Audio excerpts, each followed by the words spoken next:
The daughter of a conglomerate vice president was bullied to death. But the man not only publicly forgave the perpetrators in front of all media, and even adopted a mentally ill girl. However, it wasn't because his maternal instincts exploded. He just didn't want to go through legal procedures, but wanted to take revenge with his own hands. And when the bullying incident was exposed, the entire society was in an uproar. Those perpetrators not only abused her for a long time, but also threatened her with nude photos not to tell anyone. Unable to bear the burden, she eventually chose to jump off a building. When people discovered that the vice president of the largest conglomerate was the deceased's father, he held a press conference. But at the press conference, he publicly forgave those perpetrators, and even asked the police to treat them leniently. The entire internet was instantly in uproar, cursing him for being cold-blooded and heartless. Some even said he wasn't a qualified father, but no one expected that it was just an act. The vice president had long been heartbroken. He didn't not hate them, but hated them to the extreme. He didn't plan to leave revenge to the law, because he had other plans, and they were much more ruthless.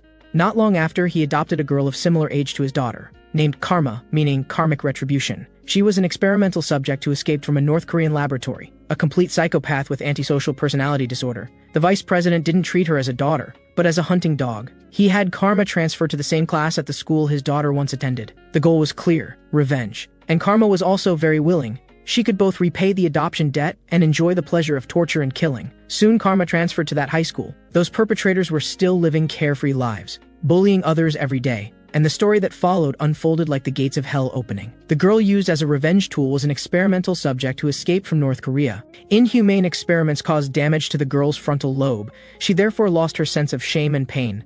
During her escape from the laboratory, she viciously killed 13 experimental personnel. While being received in South Korea, she brutally knocked down several prison guards. Her combat ability far exceeded that of ordinary people. After Vice President Lee adopted her as his daughter, he trained her for a full year before letting her transfer to the same class as his deceased daughter. On the first day of transfer, Karma's cute appearance attracted classmates to welcome her. Everyone was curious that she didn't have any North Korean accent. Karma said she often watched Korean dramas to learn. Since everyone wanted to hear a North Korean accent she could demonstrate once. South Korean classmates very happy to meet you all. The humorous accent immediately made the whole class burst into laughter, while the glasses girl who was often bullied nearby was extremely envious. Because just yesterday, she was bullied by the eldest daughter of Lingyun Trading Company's president. The classmates nearby didn't dare report to the teacher, because the vice president's daughter's experience was a cautionary tale. Today, the glasses girl looked at Karma, feeling a hint of jealousy. But before she could think more, the bullies appeared, scaring her to almost wet her pants. The curly-haired girl asked Karma if she wanted to join her gang. The main storyline officially began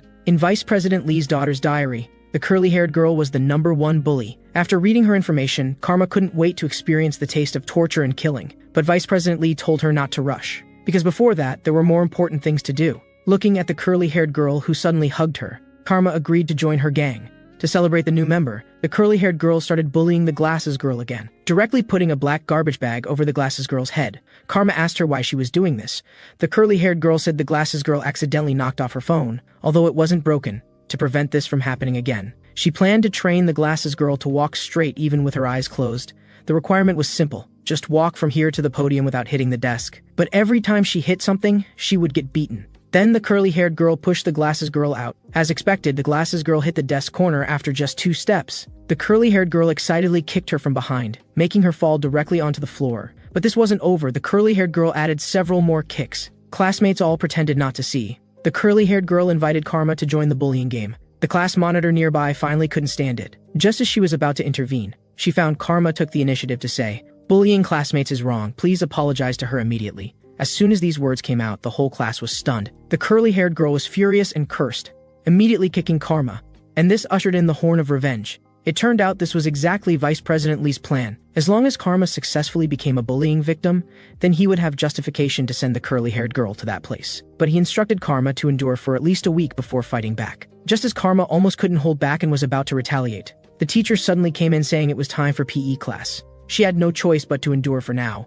In PE class, the curly-haired girl secretly smoked with chopsticks and used the glasses girl as a mount. She also put the lit cigarette below her, saying it was to compensate for her glasses. Then several people heard footsteps, but before she could extinguish it, they found it was just the class monitor. Hearing the monitor tell them to restrain themselves, the glasses girl thought the monitor came to help her.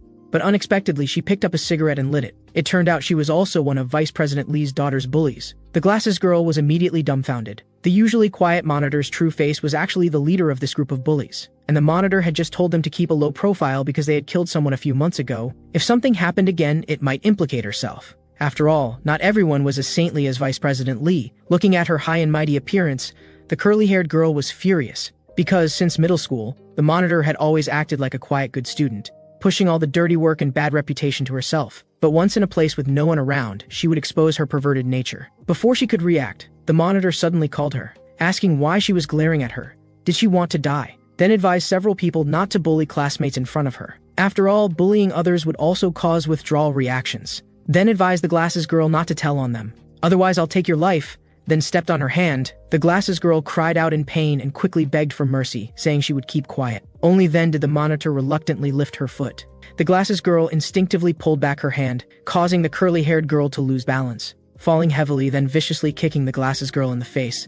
Looking at the monitor, laughing at her nearby, she secretly gave her the middle finger behind her back. The monitor then looked at Karma. Her pretty face made her very unhappy. She must punish her severely. Coming to the physical fitness test, looking at Karma's handsome figure standing in front of the soccer ball, many classmates became little fangirls. This scene made the curly-haired girl even more excited. After all, she had long wanted to change toys. After all, if you're going to keep a dog, there must be the pleasure of taming it. And she looked like she had no backing. Her figure was also very frail, but before she could finish thinking, Karma kicked the ball. A huge cannon sound echoed throughout the playground. Before the curly-haired girl could react, Karma made another fierce kick, but this ball hit the goalpost. And after bouncing back, it almost exploded the little gangster girl's head. But before she could get angry, the little gangster girl was immediately too scared to speak. Just wanted to advise the curly-haired girl to forget it, but the curly-haired girl was already fired up, swearing to torture Karma severely after class. In a blink of an eye, they were back in the classroom. As soon as she entered, she asked Karma if she knew who her brother was. Do you have the guts to kick me like you kicked the ball?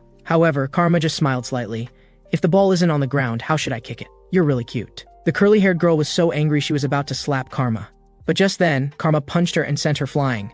The monitor was also dumbfounded, and Karma really felt great. Beating people felt great. The screaming sounds were so pleasant. She could only silently apologize to Vice President Lee in her heart for ruining his plan, but there was no way. Her nature was just like this. Oh right, now the ball is on the ground, I can start kicking. The girl stepped hard on the bully's head, asking her what kind of shooting technique she wanted to be kicked with. Was it a spinning ball, or using the toe to directly kick through the back of her head? Just as she was deciding, the little gangster girl suddenly appeared behind her holding a chair. However, Karma just slightly lowered her head and dodged the attack, and caused the little gangster girl to lose balance and fall hard to the ground. Karma immediately laughed. Although loyalty is good, if you want to be loved, you need to wait in line. If you want to cut in line, then as you wish. Screaming sounds spread throughout the entire corridor, scaring classmates into trembling. It turned out Karma just used her hair to tie her hands behind her back, then grabbed her head and slammed it hard into the desk. Once wasn't enough, twice, 3 times. Not only were the classmates scared silly, the monitor who rushed over after hearing the noise was also confused. But she just said, "I'm going to call the teacher," and left. The little gangster girl kept begging for mercy. But what answered her were only fists and kicks. After dealing with the little gangster girl, Karma turned her gaze to the girl nearby, scaring her into retreating repeatedly, saying she hadn't done anything. But actually, among those who bullied the glasses girl, there was also her figure. Karma kept approaching her. The girl was so scared she slipped and fell to the ground. Then she noticed the utility knife that had fallen nearby, immediately picked it up threateningly, telling Karma not to come closer. Karma just smiled slightly. "If you have the guts, try cutting me." The girl didn't dare move at all. Seeing her so weak, Karma continued approaching her. The girl finally couldn't help but strike, but Karma just tilted her body slightly and successfully dodged. 1 slash, 2 slashes, 3 slashes. The dumbfounded girl switched to stabbing, successfully cutting off a few of Karma's hairs. Karma grabbed her arm with her backhand. A simple, over-the-shoulder throw. Threw her so hard she instantly lost strength. But this wasn't over. Karma also grabbed her hair, quietly whispered in her ear, "Don't worry, dizziness is normal. I've killed people, so I know when people will die. Let's continue playing." Then Karma delivered another violent kick, making her face slam hard into the cabinet. Before she could recover, this time she was probably really going to die. The frightened classmates all panicked, afraid they would be next. Karma told them not to worry. "I'm doing this for the people, and speaking of which, shouldn't you all thank me?" As soon as these words came out, the curly-haired girl was scared into trembling. Karma asked her how long she planned to play dead, and "I'm not a bear," while Karma wasn't paying attention. The curly-haired girl crawled to the door, but found the door had been locked long ago. So something comical happened. So satisfying, so satisfying. "Didn't you always want me to kick you? How do you think I'm doing? But save the compliments for after I stop." The fierce punches scared the classmates into not daring to move. Karma's pathological degree was the same as other murderers. She loved seeing blood and screams. But what excited Karma most was the human face when losing consciousness. The rush of pleasure to the brain made Karma cry out, "Curly-haired girl, you're really beautiful now." A subordinate frantically burst into President Lee's office, but seeing President Lee's calm demeanor, it seemed he had long anticipated Karma would cause trouble. Seeing his subordinate's confused expression, President Lee couldn't help it either. "To be honest, I want to see those murderers' death faces even more than Karma. But since this has already happened, let's handle it." Meanwhile, Karma, who was pulled away, saw the monitor. The two locked eyes. The girl had beaten the bullies severely, but when the bully's mother came to the door, she casually took off her jacket, revealing cigarette burn scars on her body. The curly-haired girl was immediately dumbfounded. "I don't remember when I ever burned her with cigarettes." And this was exactly Karma's backup plan, just in case. She had burned herself with cigarettes several times on the way to school. Anyway, her body couldn't feel pain. Looking at Karma's evil smile, the curly-haired girl realized she had been tricked, and what her mother cared about was actually that the curly-haired girl hadn't quit smoking. Karma continued to add fuel to the fire. The curly-haired girl had a bright idea, asking Karma if she knew what cigarettes she smoked. "I just came to Korea. How would I know what brands of cigarettes there are?" Wonderful, too wonderful. Feeling that she was in the wrong, her mother could only shift the topic to the beating. After all, the other two were injured more seriously. Learning that the dean had contacted Karma's guardian, she immediately grabbed the phone to start scolding. But President Lee just said calmly, "I'm very busy. If it's about discussing compensation, my secretary will notify you of the time and place." Then hung up. Her mother was immediately dumbfounded, like father, like daughter. "Although I don't know who your father is, I'll make you suffer for the rest of your life." Karma smiled. After the mother and daughter left, Karma also guessed that President Lee was very angry. "But stepfather, wait and see how I torture this woman even more satisfyingly." Meanwhile, the monitor also discovered something was wrong with Karma. She thought she was a village girl full of justice. But from the current perspective, she was clearly targeting the curly-haired girl. What she said about punishing the bad was more like an excuse given to her by someone else. Today's incident was definitely not accidental. Then the curly-haired girl came. As soon as she arrived, she questioned the monitor why it took so long to call a teacher. "With this time, I could have called a truckload of teachers." The monitor thought for a moment, "Because I don't have a truck driver's license, so I couldn't transport teachers over." The curly-haired girl was speechless. "I think you were deliberately late, because once Karma saw you bringing teachers, she would definitely rush up to hit you. And with your personality, you definitely wouldn't just take a beating. Then all the teachers and students in the school would know your true face." The monitor was speechless, directly throwing the book at her face, then kicked her. This strength was definitely not inferior to Karma's. The monitor asked the curly-haired girl, "If I was deliberately late, what can you do to me? It seems I just haven't disciplined you for a few days. You forgot that you were trash in terms of both family and background. The only thing you can rely on is your school bully brother. Go find him and act cute while you still can." Watching the curly-haired girl's departing figure, the monitor thought of President Lee again. After all, the reaction of someone whose daughter died was very abnormal no matter how you looked at it. If Karma was President Lee's person, then the school bully's counterattack today would expose it. Then it would be in time to think of countermeasures. On the other side, the curly-haired girl felt even worse, because even the school bully was laughing at her. The curly-haired girl quickly acted cute, asking him to take revenge, but he wasn't interested at all. "Unless the person who beat you is hot enough." The curly-haired girl was extremely speechless, immediately took out Karma's photo. The school bully's eyes immediately lit up. It turned out he was also one of President Lee's daughter's bullies. The girl was surrounded by the school bully's gang, and a bullying scene was about to unfold. However, Karma's casual punch sent the nearest lackey flying. The others were immediately shocked, speechless. It turned out that under equal conditions, female strength was only 60% of male strength. But Karma, who had been modified in the laboratory, could freely control adrenaline. Therefore, every punch Karma threw was comparable to a boxing champion's power. At this moment, all the lackeys didn't dare move. Some even wanted to go home to find their mothers. Hearing this, the school bully couldn't hold it in. "There are so many of us, what are we afraid of? Hurry up and attack." But Karma suddenly noticed the wall nearby, immediately ran toward the wall. Using the inertia from running, she actually ran on the wall. After simple adjustments, she assumed a jumping posture. Before everyone could react, Karma delivered a heavy knee strike to one of them, then grabbed his hair and delivered very fierce follow-up attacks. The lackeys were all dumbfounded, but one of them turned grief and anger into strength, continuing to charge at Karma. But Karma's second ability was that anything appeared very slow in her eyes. Correspondingly, she also had reaction speed far beyond ordinary people. After testing, Karma's reaction time was 27 milliseconds, 10 times faster than ordinary people.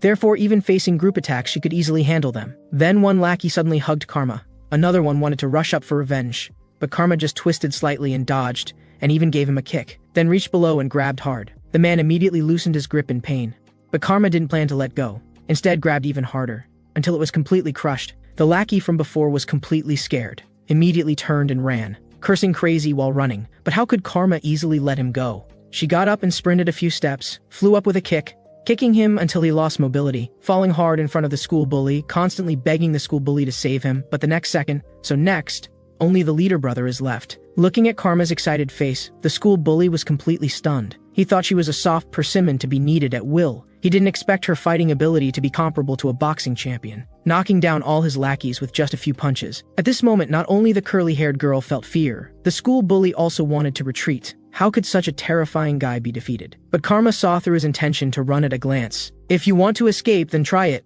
I'm also very good at hide and seek. No matter where you run, I'll catch up and beat you up severely. The school bully was scared to the extreme, raised his fist planning to fight Karma desperately. But what Karma didn't expect was that the school bully still had some skills to become the boss. Although she dodged several punches in a row, the school bully successfully seized the moment when she was in the air and punched Karma hard in the arm, making Karma retreat a full 5 meters. Looking at the bruise on her arm, Karma became even more excited. Now I'm going to get serious. The insulted school bully was furious to the extreme, clenched his fist and threw 2 heavy punches. But Karma easily dodged them both. Instead, Karma seized the moment when he punched, preparing to crush his liver severely. Although the school bully blocked with his arm in time, the terrifying impact still transmitted to his body through his arm.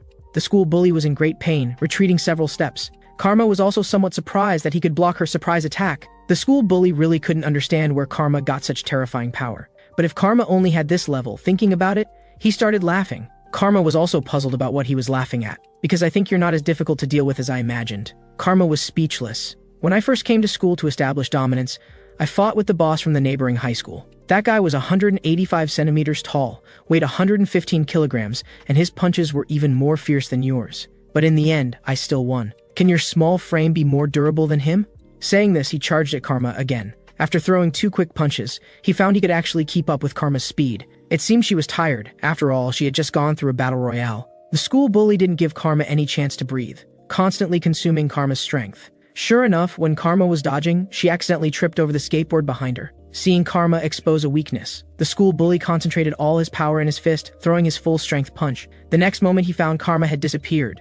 Looking up, he found Karma had somehow appeared several meters away. Before he could figure out the situation, Karma's fist was already in front of his face. And this was exactly Karma's third terrifying ability, extremely strong leg explosive power. So in ordinary people's eyes, Karma seemed like she could teleport. The curly-haired girl was going crazy with anxiety. If even the school bully couldn't beat Karma, then the next one to suffer would be herself. But the school bully pushed her away. If you want to fight, go fight her yourself. Karma was also somewhat surprised. I didn't expect you to be quite tough. I'm getting more and more excited. The school bully immediately started brainstorming. Since fists couldn't win, then played dirty. Her fighting style had a high center of gravity. If he attacked her lower body, there might still be a chance. Thinking this, the school bully got up, pretending to punch, but suddenly he hugged Karma's leg, making her fall hard, and took advantage to strangle Karma's neck. You're dead, you bitch. Just as she was about to be beaten up, unexpectedly her feet suddenly exerted force. Making the school bully lose balance and fall, Karma took advantage to lock his thigh. With a flip, instantly reversing the situation.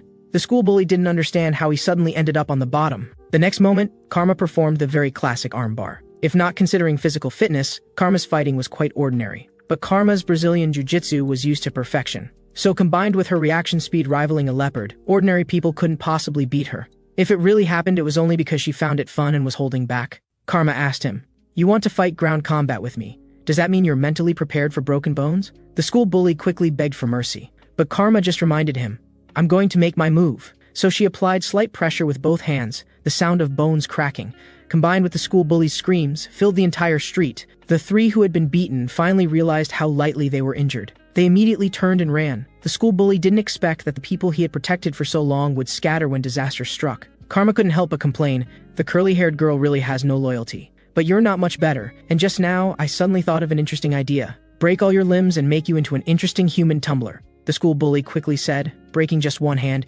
"You can still make amends, but if I become disabled, can you bear this consequence? Can you take this responsibility?" Karma didn't understand what responsibility meant, because she lived purely to feel the pleasure of torture and killing. With continuous screams, the school bully completely became a cripple, lying on the ground with twisted limbs. Karma was extremely excited. What a beautiful scene. Like admiring her own work, the girl viciously kicked the school bully in the crotch, asking him if he had thought of today when he violated others before. The school bully thought she was a friend of some victim, coming for revenge. "You're really stupid. I just came to this school. Where would I have friends? It's purely personal hobby. And I've always been curious why even the strongest men would scream when attacked in the crotch. So I looked it up in the encyclopedia. It turns out testicles are equivalent to female ovaries. So next, you'll personally experience the pain of severed intestines. After all, having learned new knowledge, I've always wanted to experiment personally. The school bully was about to cry, but his screams made Karma even more pleased. Finally, with a hard squeeze, she successfully sterilized him. The scene at this moment was like a devil descending. Meanwhile, the curly-haired girl and the other two couldn't run anymore. They were also curious why the school bully made no sound. Strangest of all, on such a big road, not a single person could be seen. Otherwise, they could at least call for help. The curly-haired girl whimpered. It turned out the school bully had made arrangements in advance to avoid being disturbed while doing things. The little gangster girl was speechless. Really brought it on yourself. The black-haired girl suddenly realized that Karma was nowhere to be seen, scaring the curly-haired girl into quickly turning around. Sure enough, only a ground full of thugs remained. She immediately got goosebumps, only managing to squeeze out 2 words, "Run quickly." And her premonition was indeed correct. Before running 2 steps, Karma suddenly appeared in front of her riding a balance bike, directly knocking down the curly-haired girl. Rolling several times, the curly-haired girl hugged her calf and screamed crazily in pain. "Why don't you watch where you're going when running? You can't blame me for this. You ran into me yourself." The black-haired girl asked in horror how Karma appeared from the front. "I saw this skateboard was quite fun, so I went around in a circle. And the real show is just beginning. Make sure to excite me, little girls," looking at Karma, who seemed like a demon. At this moment, the little gangster girls had only one thought: escape. And Karma just sighed, lightly twisted the throttle, and caught up, then grabbed the little gangster girl's hair, making the other two look on dumbfounded. "Why are you running? Don't you know wheels are faster than legs? If anyone else wants to use asphalt for exfoliation, just say so. I'll help you get it completely clean." The 3 immediately knelt down in unison. "Tell me, what were you planning to do after stripping me naked just now?" Seeing all 3 remain silent, Karma told the curly-haired girl to hand over her phone. Seeing the curly-haired girl dare to ask back what she wanted the phone for, Karma kicked the curly-haired girl's thigh, making her scream in pain. "When I tell you to hand it over, just hand it over, don't talk nonsense." Only then did the curly-haired girl obediently hand it over. After flipping through the photo album, Karma was stunned. Sure enough, she saw many photos of barely clothed girls. "Are you crazy? Why do you have so many girls' photos?" Seeing the curly-haired girl not answer, Karma kicked hard again. "Were my photos also about to be among them? Were they to be used as leverage to threaten me?" The curly-haired girl could only admit due to the pain. Only then did Karma lift her foot. To be honest, Karma didn't understand what was so important about this. After all, having been forced to experiment, she had long lost her sense of shame. But seeing how much these people valued it, it gave Karma an idea. "It seems I've thought of a plan that can replace stepfathers." Then she returned the phone to the curly-haired girl, but before she could catch it, it fell to the ground. The curly-haired girl was immediately dumbfounded. "Oh right, I suddenly have a dream. From today on, my dream is to be a photographer. Because after looking at your photo album, I feel taking this kind of photos must be very fun. I'll give you 2 choices. Either cooperate obediently with my photo shoot, or I'll knock you unconscious and take them by force." The black-haired girl quickly begged for mercy, saying she could do anything except take photos. But Karma directly kicked her. "It seems you choose the second option." The other 2 felt like they had encountered a demon. "If you don't choose, I'll choose for you." The curly-haired girl gritted her teeth and fainted. In the end, it was still President Lee cleaning up after Karma. The original plan was to use Karma's lack of pain sensation and shame, let her be bullied for 2 or 3 weeks, then hold an anti-bullying court. As long as they bribed the judge in advance, the curly-haired girl would be sent for community service. The location would be that island dedicated to serving disabled people. And the true face of this island was actually just a ghost facility. And the curly-haired girl siblings would experience what hell was like. 200 hours of intensive interrogation. Then they just needed to have an accident happen to the ship returning from the island to destroy the evidence. But now Karma had ruined this plan. Actually, Chief Bake felt from the beginning that Karma was unreliable. It seemed they could only reconsider their strategy. And at this time, Karma actually came in humming a song. Chief Bake was furious. "Do you know how important this revenge plan is to President Lee? Why did you have to mess everything up on the first day?" Karma just smiled faintly. "Because I have a more perfect plan." Chief Bake still wanted to scold, but was interrupted by President Lee. "Anyway, let's go into the office first." But unexpectedly, as soon as Karma entered, she was pinned down by President Lee's bodyguards. "I heard you caused trouble on the first day. So many big men dealing with me, 1 weak woman. Isn't that a bit excessive? But compared to a person, you're more like a beast. Anyway, as your stepfather, I'm very disappointed in you. I know you have unavoidable reasons, but I'm also forced into this. I warned you before not to cause trouble. It seems you prefer eating bullets, right?" The stepfather threatened his adopted daughter with a gun, asking if she had any last words. "Feel free to say them." Karma said Chief Bake's plan was garbage. "Clearly you said before that you wanted to return the harm your daughter suffered to the bullies exactly as it was. If we follow Chief Bake's plan, it absolutely can't be done." Seeing President Lee's confusion, Karma continued. Because Chief Bake's plan lacks the humiliation element. Think carefully about the content in your daughter's diary. What disgusting things did the curly-haired girl and others do to her, forcing her to crawl into the men's bathroom in front of the whole school? This kind of extreme humiliation is the debt the curly-haired girl must repay, and this sense of humiliation only works when there are onlookers present. This is the most perfect revenge, but you want to send her to an isolated island. It's really too merciful. To be honest, I'm somewhat disappointed in you. Clearly you appear to spare no means for revenge on the surface, but you're afraid others will notice something. Your so-called revenge is really too perfunctory. Have you forgotten your original intention? President Lee didn't answer immediately but thought for a while and asked, "Your brain damage should make you unable to feel shame, so how can you feel the other person's humiliation?" "I can't feel it, but I can savor it, which means, as long as I see the twisted expressions of little girls, I'll feel extremely excited. You have to believe, I can take revenge to the extreme, but the prerequisite is that it must be completed at school." President Lee only thought for a moment before agreeing to Karma's proposal. "Although your argument seems quite convincing so far. If you dare to play any tricks next, I'll make sure you eat a bullet." Karma then laid out her entire plan, leaving both President Lee and Chief Bake stunned, though President Lee seemed satisfied enough. Since that's the case, they'll go with Karma's plan. First, they need to contact the curly-haired girl's parents, but right now he needs to talk to Karma alone. Seeing President Lee planning to face Karma by himself, his subordinates all felt it was dangerous. But under his stern orders, they had no choice but to obediently leave. Karma, now freed from her restraints, stretched lazily and was about to say something endearing. But President Lee only asked her, "Do you know why I'm no longer holding a grudge?" Karma thought President Lee had approved of her plan. But actually, it was because Karma was the only one in this household who fully understood what kind of revenge President Lee wanted.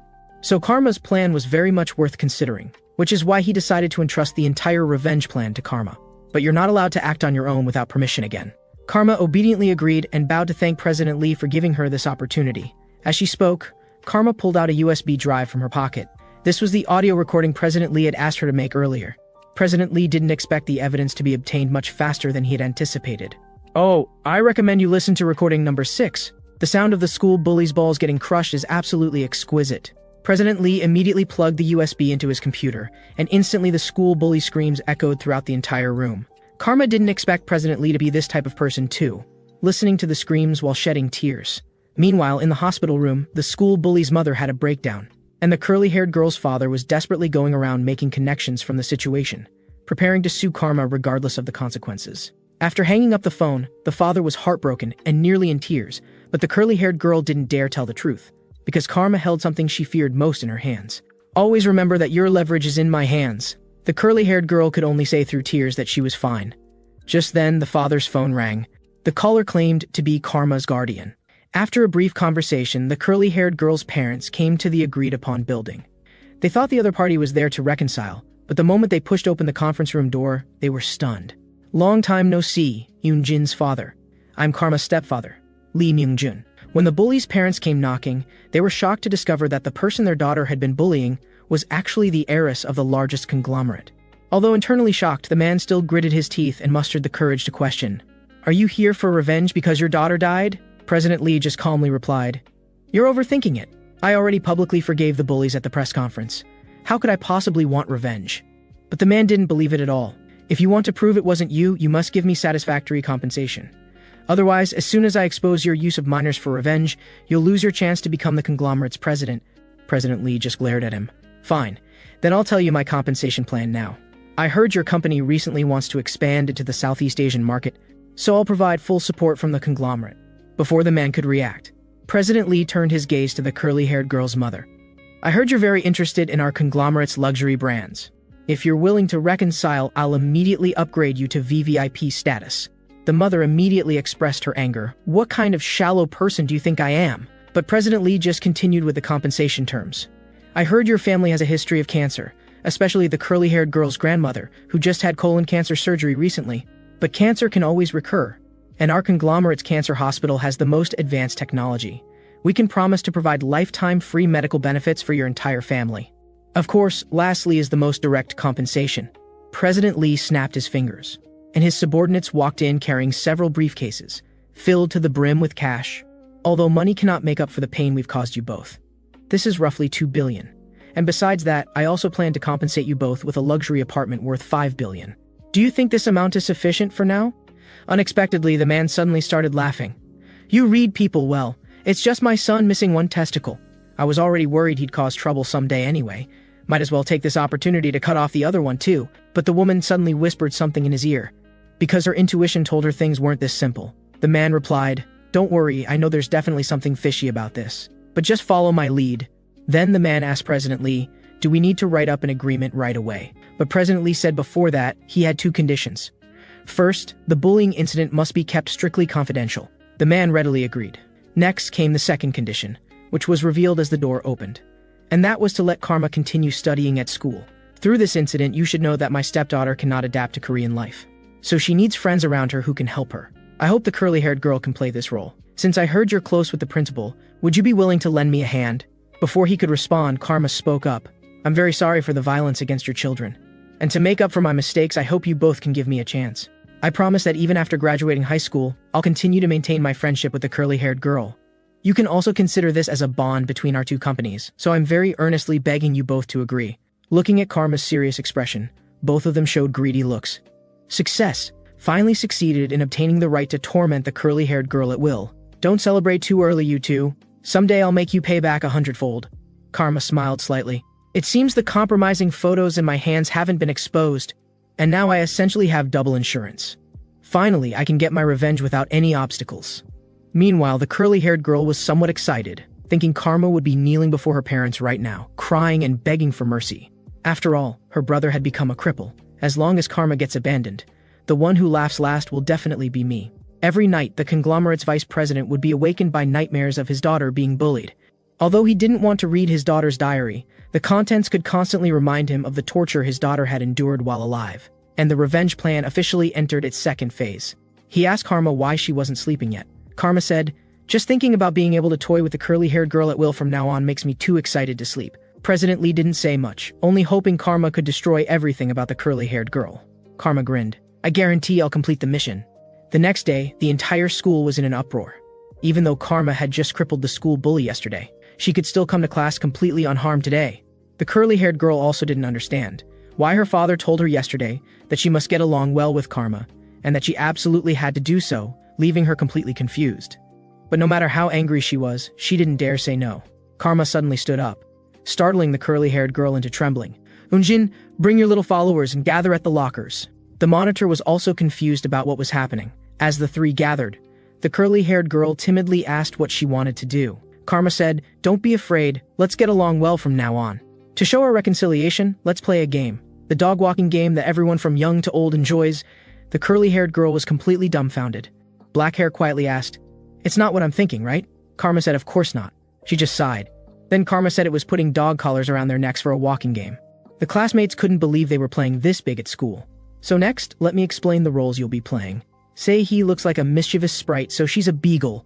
Yeun has a longer face, so she's a Doberman. Finally, cute Yoonjin, you're definitely a Chihuahua." The curly-haired girl couldn't believe it and immediately slapped the collar away. Karma said heartbrokenly, "That collar was quite expensive." The curly-haired girl hadn't figured out the situation at all and threatened Karma, saying she'd tell her dad. Karma replied, "You don't want to play this game? That's fine, but my disappointed heart needs comforting. So, I need other things to change my mood." The curly-haired girl quickly asked what it was. "I heard you often post daily photos on social media. What do you think I should post? Think carefully about those photos we've taken together. It should be fine for me to upload those, right?" The curly-haired girl was so scared she immediately grabbed Karma's phone and started apologizing frantically. "Don't push your luck. Friends should support each other, not oppose each other at every turn. It seems you don't want to be friends with me. If you don't play with me, I'll upload the photos." The curly-haired girl was truly frightened. Then Karma picked up the collar from the ground. "So next, let's go for a walk together." The girl was fitted with a collar and crawled slowly around the school. But none of the watching students stepped forward to stop it. Instead, they applauded, simply because she was originally a damned bully, who even caused the vice president's daughter to commit suicide by jumping off a building. This scene was exactly what she deserved. Hearing the murmurs of the surrounding students, the curly-haired girl finally couldn't help but curse out loud. "Once my brother recovers, you're all finished." But before she could finish speaking, Karma interrupted her, causing her to fall heavily to the ground. "How can a good dog bark randomly? Do I need to get you a muzzle?" Karma asked the little delinquent nearby why her expression looked strange. "If you find filming boring, then come play the beagle role." This scared her into shaking her head frantically. "Students, don't be afraid. All the activities I'm conducting have the participants' consent." "Oh right, Chihuahua. You need to crawl faster so we can make it to the boys' class before the break ends." The curly-haired girl was instantly drenched in cold sweat. Seeing she didn't want to go, Karma said, "What's this compared to? Dragging someone into the boys' restroom. Like a certain someone did?" The curly-haired girl didn't understand how Karma knew about this. Dogs don't talk. If you don't want to walk, your master will mercifully drag you along. So the two of them headed toward the boys' class like this. The boys who saw them couldn't believe it. Are girls making short videos this bizarre now? Another person said, "This is obviously school bullying." The curly-haired girl could only crawl while wiping away tears. Just then, a blonde guy blocked their path, asking what was going on. Karma said, "Can't you see? I'm walking my dog." So Karma introduced to the curly-haired girl, "This blonde is my first male friend since coming to Korea." The curly-haired girl didn't understand how the first-year boss could be hanging out with Karma, and was even mocking her together with Karma. She even handed him the leash to try walking her. The curly-haired girl was almost breaking down. "What are you to be walking me?" The blonde just said helplessly, "The dog can actually talk." Karma even threatened, "Why do you keep stimulating my urge to upload?" The blonde yanked hard, making the curly-haired girl instinctively cry out, "That's right, now you're making sounds like a proper dog should." The curly-haired girl still wanted to threaten the blonde with her bully brother, but the blonde wasn't scared at all. "Always bringing up your brother. Do you want to die? Besides, I heard you're the one who had your brother come discipline us. Thinking about the torture during that time, my hands are getting itchy." Seeing she still wanted to explain, Karma stopped her. "Look at the queue ahead. Those are all people who were beaten up by your brother. You better prepare yourself mentally. Come on, everyone line up here. One pull of the dog leash costs only 1,001. High volume, low profit." Everyone was dying to go first, and they almost had a stampede incident. Painful sounds immediately filled the entire hallway. After it ended, Karma was in a good mood, and asked the curly-haired girl if it was fun. She was already numb at this point. Suddenly, Karma turned her gaze to the monitor, praising her for still studying even during break. This scared her into trembling. "I heard that dogs become smart after staying in school for 3 years. So if you go bark next to the monitor, you'll definitely be able to bark out the test answers. Come on, start your performance. If your barking is too half-hearted, I can't guarantee where these photos will end up circulating." The curly-haired girl immediately started barking frantically. Watching the curly-haired girl's ugly performance, the monitor chanted in her mind, "Can't see, can't see." But as the curly-haired girl barked louder and louder, the classmates all rolled their eyes, and the monitor couldn't stand it anymore, angrily breaking her pen. She asked Karma what she was trying to do. "I'm walking my dog, what's wrong with that?" "Don't worry, my chihuahua doesn't bite. I'll make sure to get her properly vaccinated too." The monitor didn't want to deal with her at all, and immediately left the classroom. Karma also showed an interesting smile. The monitor was now certain that President Lee was definitely behind Karma, and the next target would be herself. She had to think of a countermeasure. The bully suddenly had an interesting discovery, since nicotine is more toxic than potassium cyanide. That means this cigarette in my hand is more dangerous than potassium cyanide. Yet here I am, clearly alive and well. It's unfair to talk about toxicity without considering dosage. So I want to try what happens through ingestion. Don't be too scared. Eating 2 cigarettes definitely won't cause immediate problems. And as long as you spit it out in time, you'll be fine. Then she had the curly-haired girl hold her down. Although extremely unwilling, she could only fearfully comply. So she stuffed the cigarettes in like that. Moon Yijin, the second daughter of a hospital director. And she was Karma's next target. This person was naturally bad, and only acted maliciously in private, which was truly despicable. Apparently she originally wanted to attend sports school but was forcibly dragged to medical school by her director father. Perhaps this could be put to good use. Then she asked Karma for suggestions. Sure enough, Karma immediately had inspiration. "But do you approve of my methods, stepfather?" So every break time, Karma would stare intently at the monitor. The monitor finally couldn't stand it and slammed her desk, asking Karma what exactly she wanted. Karma remained playfully smiling. "Did you already notice that there are only the 2 of us left in the classroom?" Only then did she turn around in horror. Indeed, there was no one else in the classroom. The monitor said everyone must have been scared away by Karma. "That's too harsh, monitor. It's lunch break now, everyone just went to eat." The monitor shouted what she really wanted to do.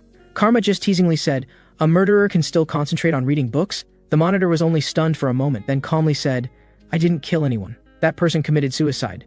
You really have no shame. And who do you think caused her suicide? Truly worthy of being monitor. You look just like a refined scoundrel." The monitor angrily turned and left. And in the following days, Karma continued her daily harassment of the monitor. "Monitor, I'm so bored, please play with me," she chanted in her mind. Can't hear, can't hear." Seeing no response, Karma suddenly pulled out a pen and scribbled all over the monitor's book. This made her curse on the spot. Karma said aggrievedly, "I was just trying to help, but you're treating me this way. That's too much." Speechless, she immediately turned and left, but Karma followed. The classmates also noticed the monitor wasn't quite right because they'd never seen this side of her before. Meanwhile, by the trash can, the monitor was frantically cursing Karma's parents, and even kicked the trash can out of shape. Soon calming down, she quickly looked behind her. Fortunately, she didn't see Karma's figure. What puzzled her more was how Karma had picked the lock on her locker and destroyed her 80,001 reference books. But thinking this was just the beginning made her imagine the terrifying prospect of being cornered. But right now, the most important thing was figuring out how to stop Karma from exposing her true nature. Was there really a way to fight such a terrifying monster? But suddenly she realized something was wrong. Looks like I haven't exercised in too long. With Karma's build, how could she possibly beat so many strong guys? So I'm sure that must be a rumor.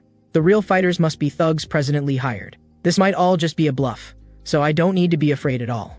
As long as I use all my strength to collect dirt on her, I can even use her as a spy planted next to President Lee. Thinking this, the monitor relaxed considerably. After all, in a girls' high school, few could beat her. Just 2 years ago, she won the Youth Taekwondo World Championship, dominating throughout.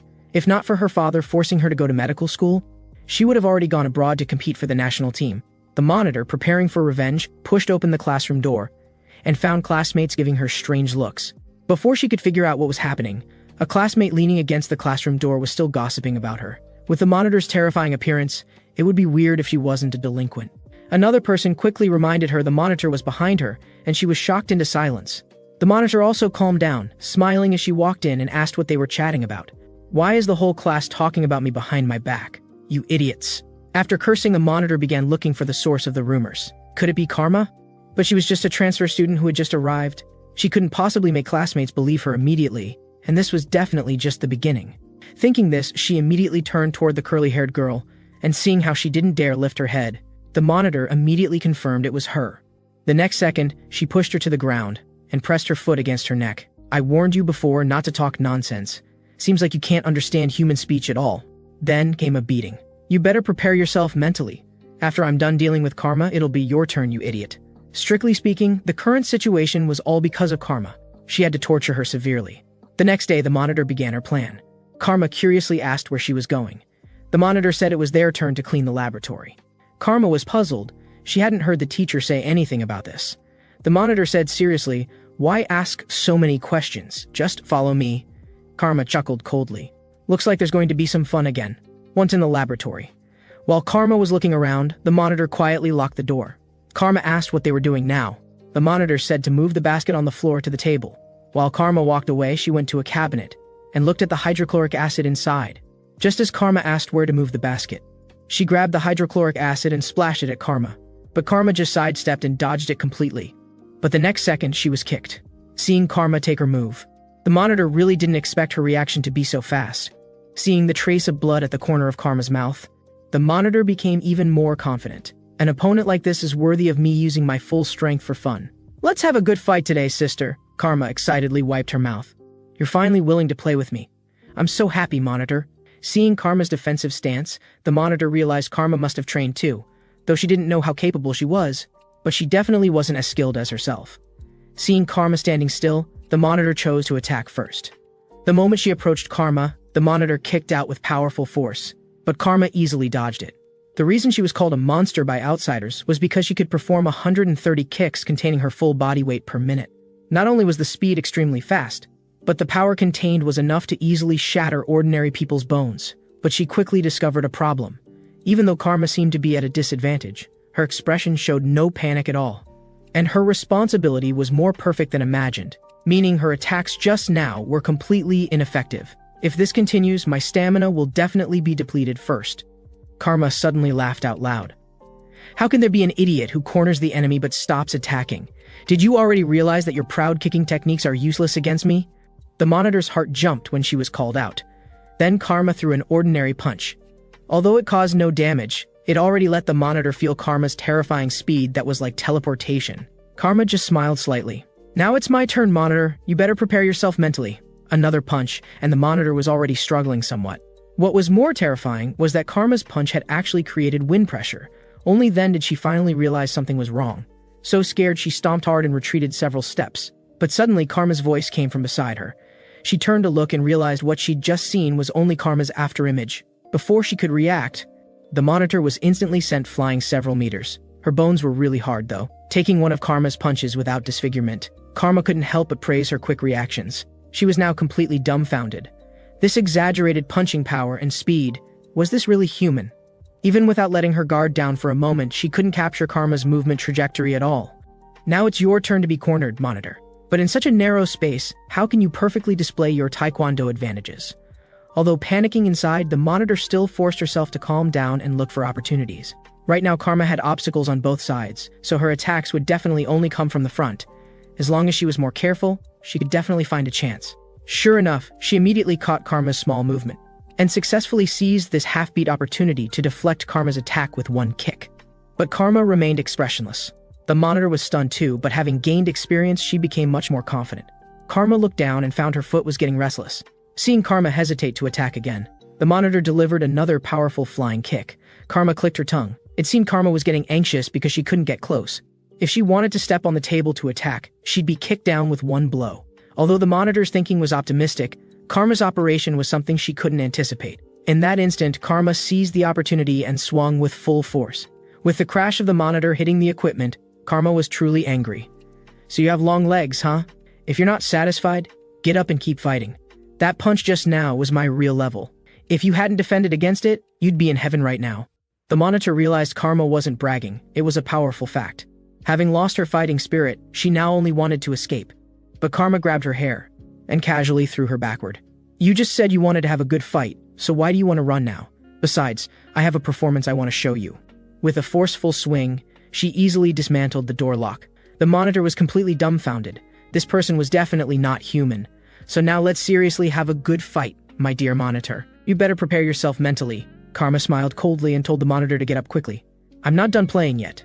Looking at Karma like a demon, the Monitor began thinking of countermeasures. She quickly scanned her surroundings, her gaze falling on a conical flask behind her. After brief consideration, she picked up the conical flask and threw it at Karma without hesitation. Although it didn't hit, she didn't stop. She was now like playing dodgeball. Seeing none of them hit their target, she angrily tore open her school uniform with her bare hands, then wrapped it around her fist and used all her strength to smash the glass cabinet behind her with one punch. Just as Karma wondered what she was doing, the Monitor reached toward the broken glass and hurled it at her. Due to the large quantity, quite a few shards still scratched Karma, and she narrowly dodged the hydrochloric acid attack. Karma was now truly angry, but the Monitor shamelessly held several bottles of hydrochloric acid, uncapping them all and squeezing hard, creating two terrifying streams of liquid. Although Karma was already very fast, she still got splashed with some on her body. When more hydrochloric acid came, Karma grabbed a nearby chair to block most of the acid, but her thigh still got splashed with some. Seeing the hydrochloric acid running low, Karma casually threw the chair over. Are you done playing?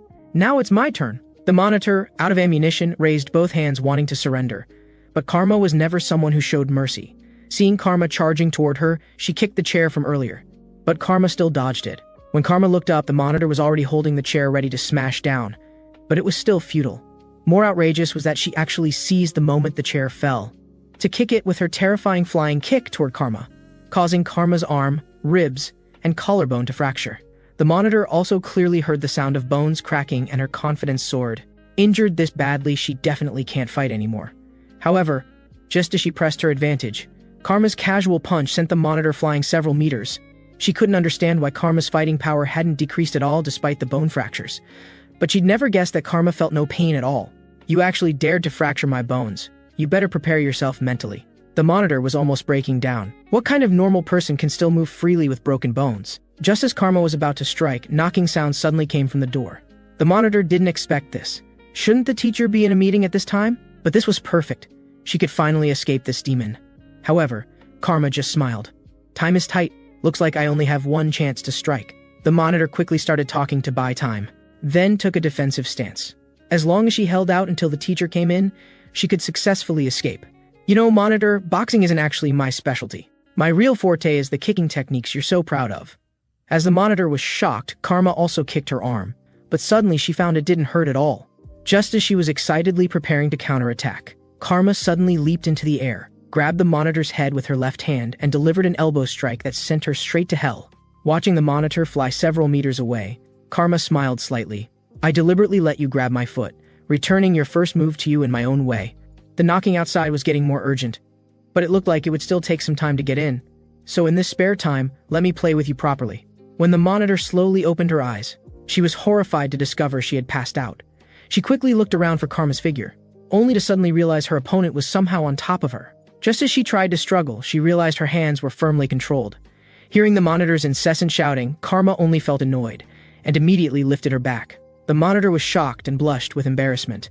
But Karma just casually picked up glass shards from the ground, mimicking a salt-sprinkling motion as she evenly scattered the fragments on her back, then pulled down her clothes and pressed down hard with her knee. The intense pain made the monitor roll her eyes on the spot, her piercing screams echoing throughout the laboratory. But Karma continued rubbing her back, accompanied by the crunching sound of glass shards. The monitor shed tears of pain and angrily called Karma a bitch. "How dare you curse at me? You really don't want to live." Then she pressed her entire body down. "I said if you begged me, you might suffer less, but why are you cursing me and adding to your punishment? Have you been too comfortable as a spoiled young lady and forgotten your survival instincts?" The sound of breaking down the door came again. The monitor couldn't understand why they couldn't even open a door after so long. Karma threatened her, "The door will be opened eventually. But when they see this mess here, your good student persona will be completely ruined. But if we clean up beforehand, there's still a chance to salvage the situation. So next I'll use you as a human mop to clean up the scene." Looking at Karma's terrifying smile, the monitor was completely dumbfounded, but she was powerless to resist and could only keep begging Karma for mercy. But Karma wouldn't waste words with her and immediately tried to press her head to the ground. But just then, the laboratory door was finally broken open. Seeing this horrific scene, the teacher immediately stepped forward to stop Karma. Karma clicked her tongue. "Such a pity, just a little bit more." The monitor breathed a sigh of relief. Seeing the laboratory in complete disarray, the academic director was very angry. "Do you know how much equipment you've damaged? You will both be disciplined." After hearing the monitor's name, the director was shocked to discover she was this month's top student in the practice exam. So he unilaterally judged that the monitor must be the victim. When he was about to ask Karma's name, he found her somewhat familiar. Karma smiled slightly. "Did you forget we just met at the academic office a few days ago?" The director was stunned for a moment, then his expression changed as he put on a different face. "Oh my, how is your stepfather doing?" The monitor couldn't believe what was happening. A teacher nearby said this wasn't the time for small talk. They should go to the hospital first. But the director just told him to shut up quickly, and also told another teacher to leave immediately. Then he flatteringly asked Karma what was going on, and Karma said she was just playing around with the monitor. Then asked the teacher to keep this matter secret, then turned to look at the monitor. "You were supposed to be punished, but considering you brought honor to the school, I'll let it slide this time. But if you dare bully our Karma again, I absolutely won't show mercy." The monitor was so scared that she quickly nodded in agreement, then instructed the teacher to handle the scene, and flatteringly helped Karma out. The teacher was furious. "So they're just leaving me alone to clean up?" The monitor was stunned for a long time. At this moment, Karma also felt the monitor's gaze, casually pointed at her, then put her thumb by her neck, making a throat-slitting gesture. The monitor was scared silly on the spot. It seemed she had completely become Karma's plaything. The monitor, who had completely become a plaything, was about to break down. What shocked her even more was that Karma actually said in her direction that she wanted to find someone for a celebration banquet after school. At this moment, not only did the monitor's heart tremble, even the curly-haired girl behind her was shaking with fear. Both of them prayed in their hearts, hoping Karma would choose the other one. Then Karma suddenly slammed the table. "I've decided who I want to go to the celebration banquet with. That person is the curly-haired girl's little followers." Hearing that the devil's claws were reaching toward them, those two little delinquents almost wet themselves on the spot. The curly-haired girl quickly asked Karma, "What about me? Do I need to go too?" Karma smiled slightly. "Why? Are you disappointed that I didn't invite you?" The relieved curly-haired girl immediately turned and left the classroom. The monitor was confused why Karma didn't choose herself or the curly-haired girl. Logically speaking, neither of them should be on Karma's revenge list. "Whatever, as long as it's not me, I should escape quickly while I can." Karma just silently watched the monitor leave, then turned her gaze to those two trembling little delinquents. "Are you two hugging each other doing a static electricity experiment? What are you staring at? Hurry up and pack up to go home. I have many questions I want to ask you." By the trash can, both were trembling with fear. "The questions I want to ask are very simple. As long as you answer honestly, you can go home alive." "Ha ha ha, I'm just kidding, don't be so scared. By the way, are you from the same middle school as the curly-haired girl?" Both nodded repeatedly. "Then you should also know President Lee's daughter, right?" Both nodded again. "From now on, you must tell the truth. Does her death have anything to do with you?" Both quickly denied it in panic. Karma's face immediately darkened.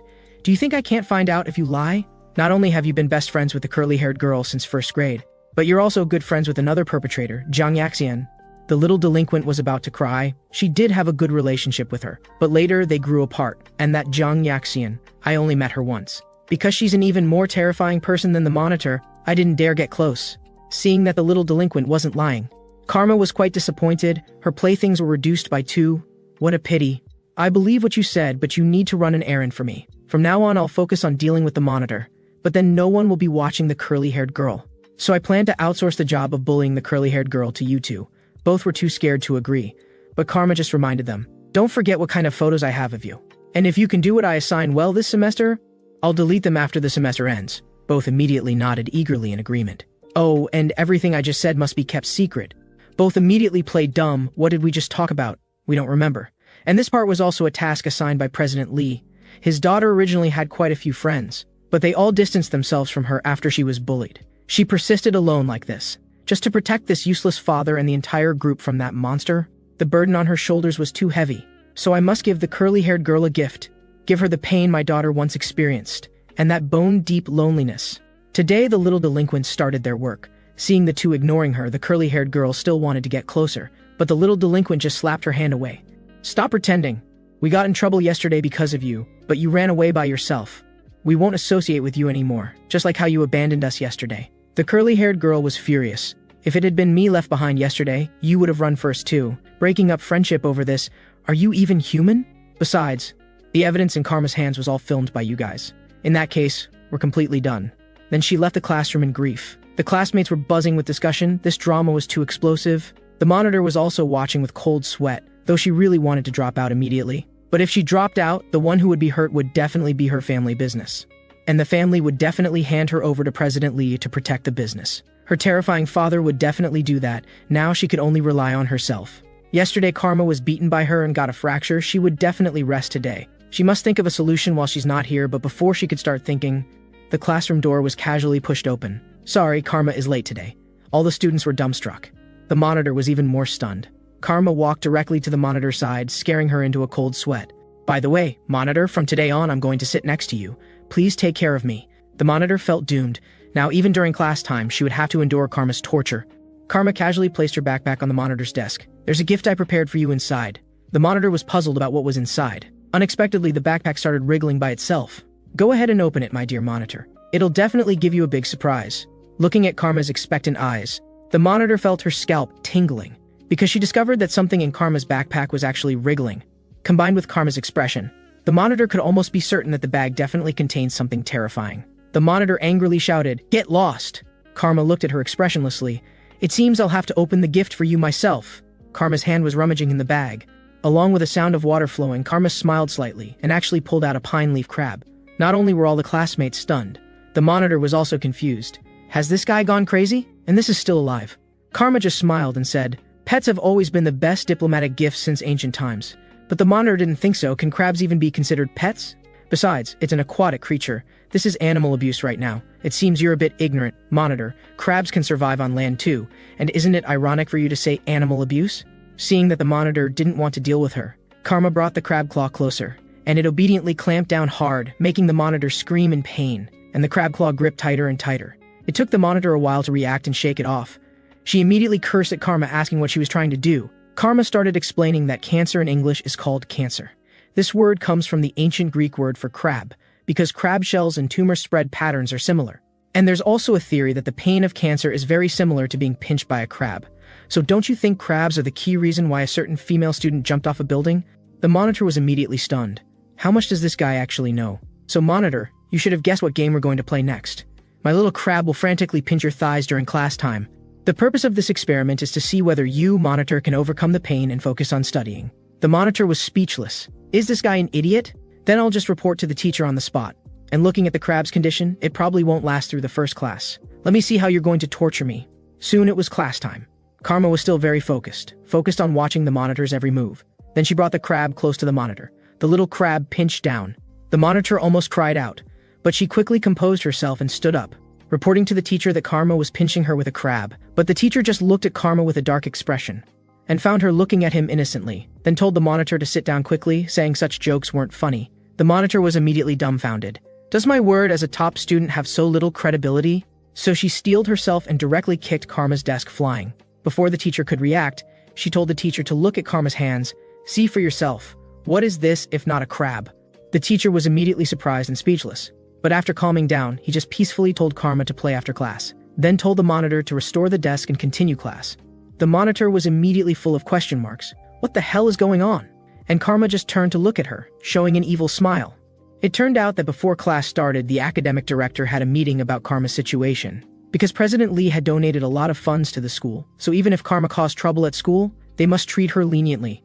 Only then did the monitor realize that President Lee must be pulling strings behind the scenes. That's why the teacher was so tolerant of her. Then Karma brought the crab close again, but this time the monitor decisively stepped back several steps, shouting, "Don't come near me, or I'll tear your crab apart." Karma just smiled. "If you can crush its shell with one punch, I won't bully you anymore." The next second, the monitor raised her fist to smash the crab, but Karma just leaned back to dodge the attack, and smoothly wrapped her legs around the monitor, trapping her tightly, then applied force with both legs. The monitor's ribs were about to break. "You shouldn't be able to move now. I'm going to start pinching you to my heart's content." Then she brought the claws up. At this moment, the monitor couldn't dodge even if she wanted to. The maximum grip strength of a pine leaf crab is 10 kilograms, which doesn't seem like much. But pressure depends on contact area, meaning the pain the monitor was experiencing at this moment was more than 20 times that of a clothespin. Hearing the monitor's screams, the teacher didn't turn around immediately, because the academic director had said in the morning that if Karma caused disruption to normal classes, at most they would both be sent out to kneel as punishment. Only then did the teacher angrily tell both of them to go out and kneel with hands raised. The monitor couldn't understand why she, clearly the victim, also had to kneel as punishment. President Lee was going too far. And wasn't he afraid of public opinion backlash? She then turned to look at Karma. "You bitch, why aren't you raising your hands?" Karma just smiled. "I'm raising them very seriously, can't you see? And you're too obedient, with no one watching now. Why are you still raising your hands?" Only then did the monitor lower her hands. But before she could relax for 2 seconds, another pinch landed on her thigh. "Be careful of traps when solving problems, monitor. Besides, I and the crab are still watching you. You must obey your punishment. And I'll also punish you on behalf of the teacher." The monitor quickly told her to wait. Then screams echoed throughout the hallway. Time quickly came to the next day's break, watching the monitor's departing figure. Karma had another evil new idea. When the monitor returned, she found classmates covering their noses and retching, and her backpack was stuffed full of Karma's little crabs. Worse yet, the birthday wallet her boyfriend gave her didn't escape either. The monitor was trembling with anger. At this moment, Karma leisurely spoke up. "As you can see, this is the little crab's funeral. I thought for a long time about how to bury it, and finally decided to use your backpack as the urn. After all, it had quite a good time playing with you while alive, but you still cruelly killed it. What do you think, monitor?" Seeing the monitor trembling with rage, Karma's lips curved up slightly. "This is just an appetizer. There are bigger surprises waiting for you. Like the food torture menu the stepfather prepared for you." Just as Karma was proud of her masterpiece. The next second, the monitor directly smeared the crab on her face. "I heard crab innards are rich in nucleic acids and can activate cells. They're especially good for the skin. Since you like it so much, use it yourself slowly." Before she finished speaking, Karma suddenly grabbed the monitor's arm. Before she could react, Karma threw her hard against the blackboard, then raised her fist, and under the monitor's shocked gaze, punched the blackboard behind her. The blackboard instantly cracked with countless fissures. "Don't you understand what restraint means? Why do you always force me to teach you a lesson?" The monitor seemed to give up completely anyway. "Even if I don't do anything, you'll still cause me trouble, so I might as well torture you severely." Karma's face immediately darkened. "Then you better prepare yourself mentally. Sooner or later, I'll make your eyes shed red tears." She then glanced at the other people in the classroom. "If the teacher asks about the blackboard, just say the monitor did it." Then she angrily left the classroom. The monitor was just slightly stunned, then suddenly let out a pig-like laugh. She really doesn't dare go too far.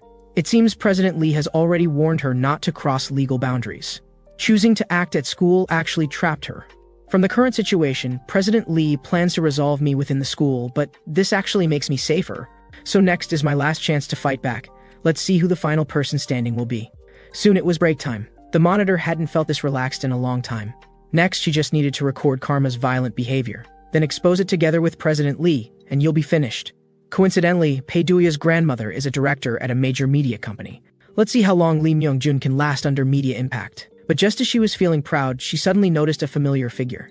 After looking around, she rushed toward the man. It turned out to be the monitor's boyfriend. The monitor asked him why he had time to come here today. The boyfriend immediately noticed the wounds on her face.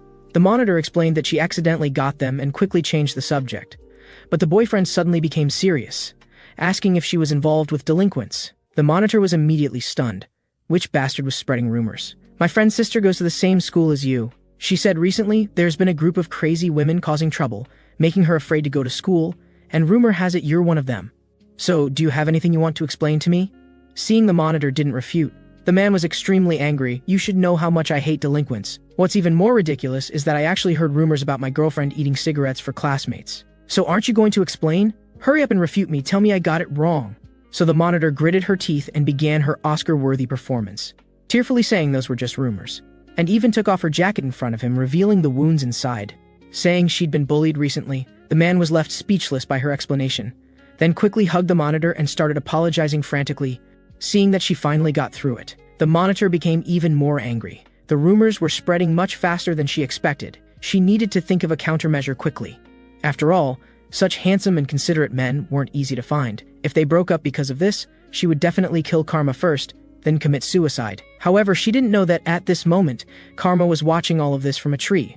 The monitor pulled her boyfriend to a KTV, and after some intimacy, the boyfriend slowly spoke. "Since I already know you're being bullied, I definitely won't stand by and watch." But the monitor showed a troubled expression. "The bully has powerful backing, so I beg you not to do anything. I don't want to get you involved. And I've already thought of a countermeasure, but before that, you must trust me unconditionally and never be swayed by any rumors." The boyfriend nodded without hesitation. On the other side, President Lee was reminiscing about his deceased wife and daughter.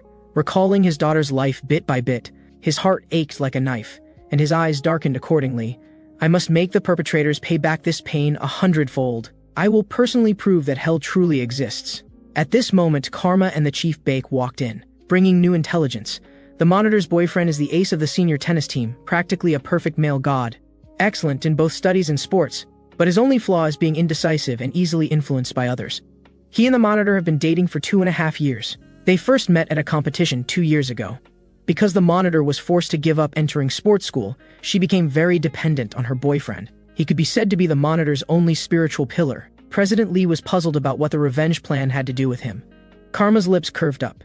"Because he is the key figure for us to destroy the monitor's spiritual pillar. This plan is called NTR. President Lee immediately found it interesting, so we're going to steal her boyfriend. I heard you've recently been developing a special food where if 2 people eat it, one of them will die. But before that, I can't just sit idle. So I plan to first present you with a spectacular NTR melodrama, guaranteed to be a feast for your eyes." President Lee immediately agreed, telling Karma to start the NTR plan right away. The next day, the monitor was happily shopping with her boyfriend, but when they were about to part, he brought up the bullying again, asking if the monitor had told her father. She could only make up that she didn't want to worry her father. Her boyfriend was good in every way, just too worried about her, which gave her a headache. This would inevitably lead to the truth being discovered. More importantly, she absolutely couldn't let her antisocial father know. So the monitor quickly changed the subject, saying she was going to cram school next. "But next time we meet, I'll help you relax properly," making her boyfriend blush. After the monitor left, the boyfriend felt guilty. How could he suspect such a considerate girlfriend of being a delinquent? But regarding the bullying, he had to do something to help her.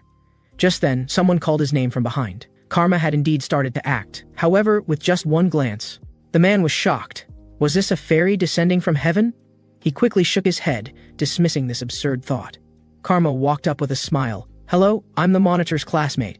I often hear her mention you." Seeing the boyfriend's confused look, Karma's lips curved. "Aren't you curious about the monitor's past?" Karma officially launched her NTR plan. However, when the little boyfriend learned who Karma was, he was immediately furious. "So you're the one bullying the monitor?" Karma looked aggrieved. "I'm clearly the one being bullied," pointing to the wounds on her face. But the little boyfriend, who had been given a heads up by the monitor, didn't believe her at all. "You even dare to come here and sow discord, how shameless." As her boyfriend, "I will definitely make you face appropriate punishment." After saying this, he turned to leave. Karma was speechless. Didn't the Chief Bake say he was an indecisive person? But if she let him go now, all would be lost. So she decisively admitted that she was indeed the bully. Hearing this, the boyfriend immediately stopped. "That's right, those wounds on the monitor's legs are my masterpiece." This immediately made the boyfriend angrily pin Karma against the wall. "What exactly do you want to do?" Karma said she just wanted to chat with him. "And if you leave today, I'll continue creating art on the monitor's legs." The boyfriend had no choice but to agree reluctantly. "But if you dare spout nonsense again, I definitely won't let you off." Karma immediately showed a wicked smile. After simply tasting some desserts, Karma apologized to him, saying what she said earlier was just to provoke him into chatting. But the boyfriend still didn't believe her, continuing to ask what Karma wanted to do to let the monitor go. So Karma became serious. "If someone suddenly told me that my partner of 2 years was a delinquent, I'd react the same way as you. But can you first listen to my story?" Completely ignoring the boyfriend's refusal, Karma continued telling her story. "When I was helpless after defecting from North Korea, it was my stepfather who adopted me and gave me the love I lacked. But he falls into endless grief every night because of losing his biological daughter. And the murderer is your beloved monitor. The boyfriend immediately roared, "Don't talk nonsense!" immediately drawing the attention of other customers. Karma told him not to be so uncouth, because if he wasn't careful, she'd be kicked out before finishing this milkshake. The boyfriend coldly asked if she had any evidence. Karma just smiled slightly, rummaging inside her clothes, then handed the boyfriend a piece of paper. "This is the original court judgment that my stepfather went to great lengths to obtain.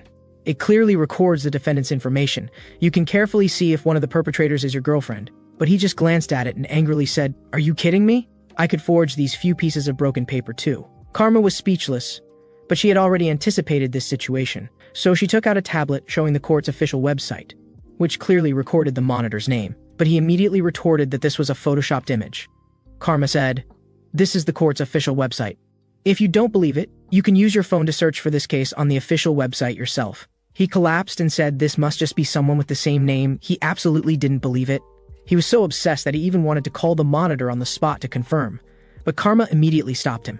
After all, in his current state, he wasn't very clear-headed. Calling the monitor directly would only get him brainwashed more severely. It seemed she had to be tough. So Karma applied slight pressure with her fingers and crushed the phone in half. But she lost her balance and flew out.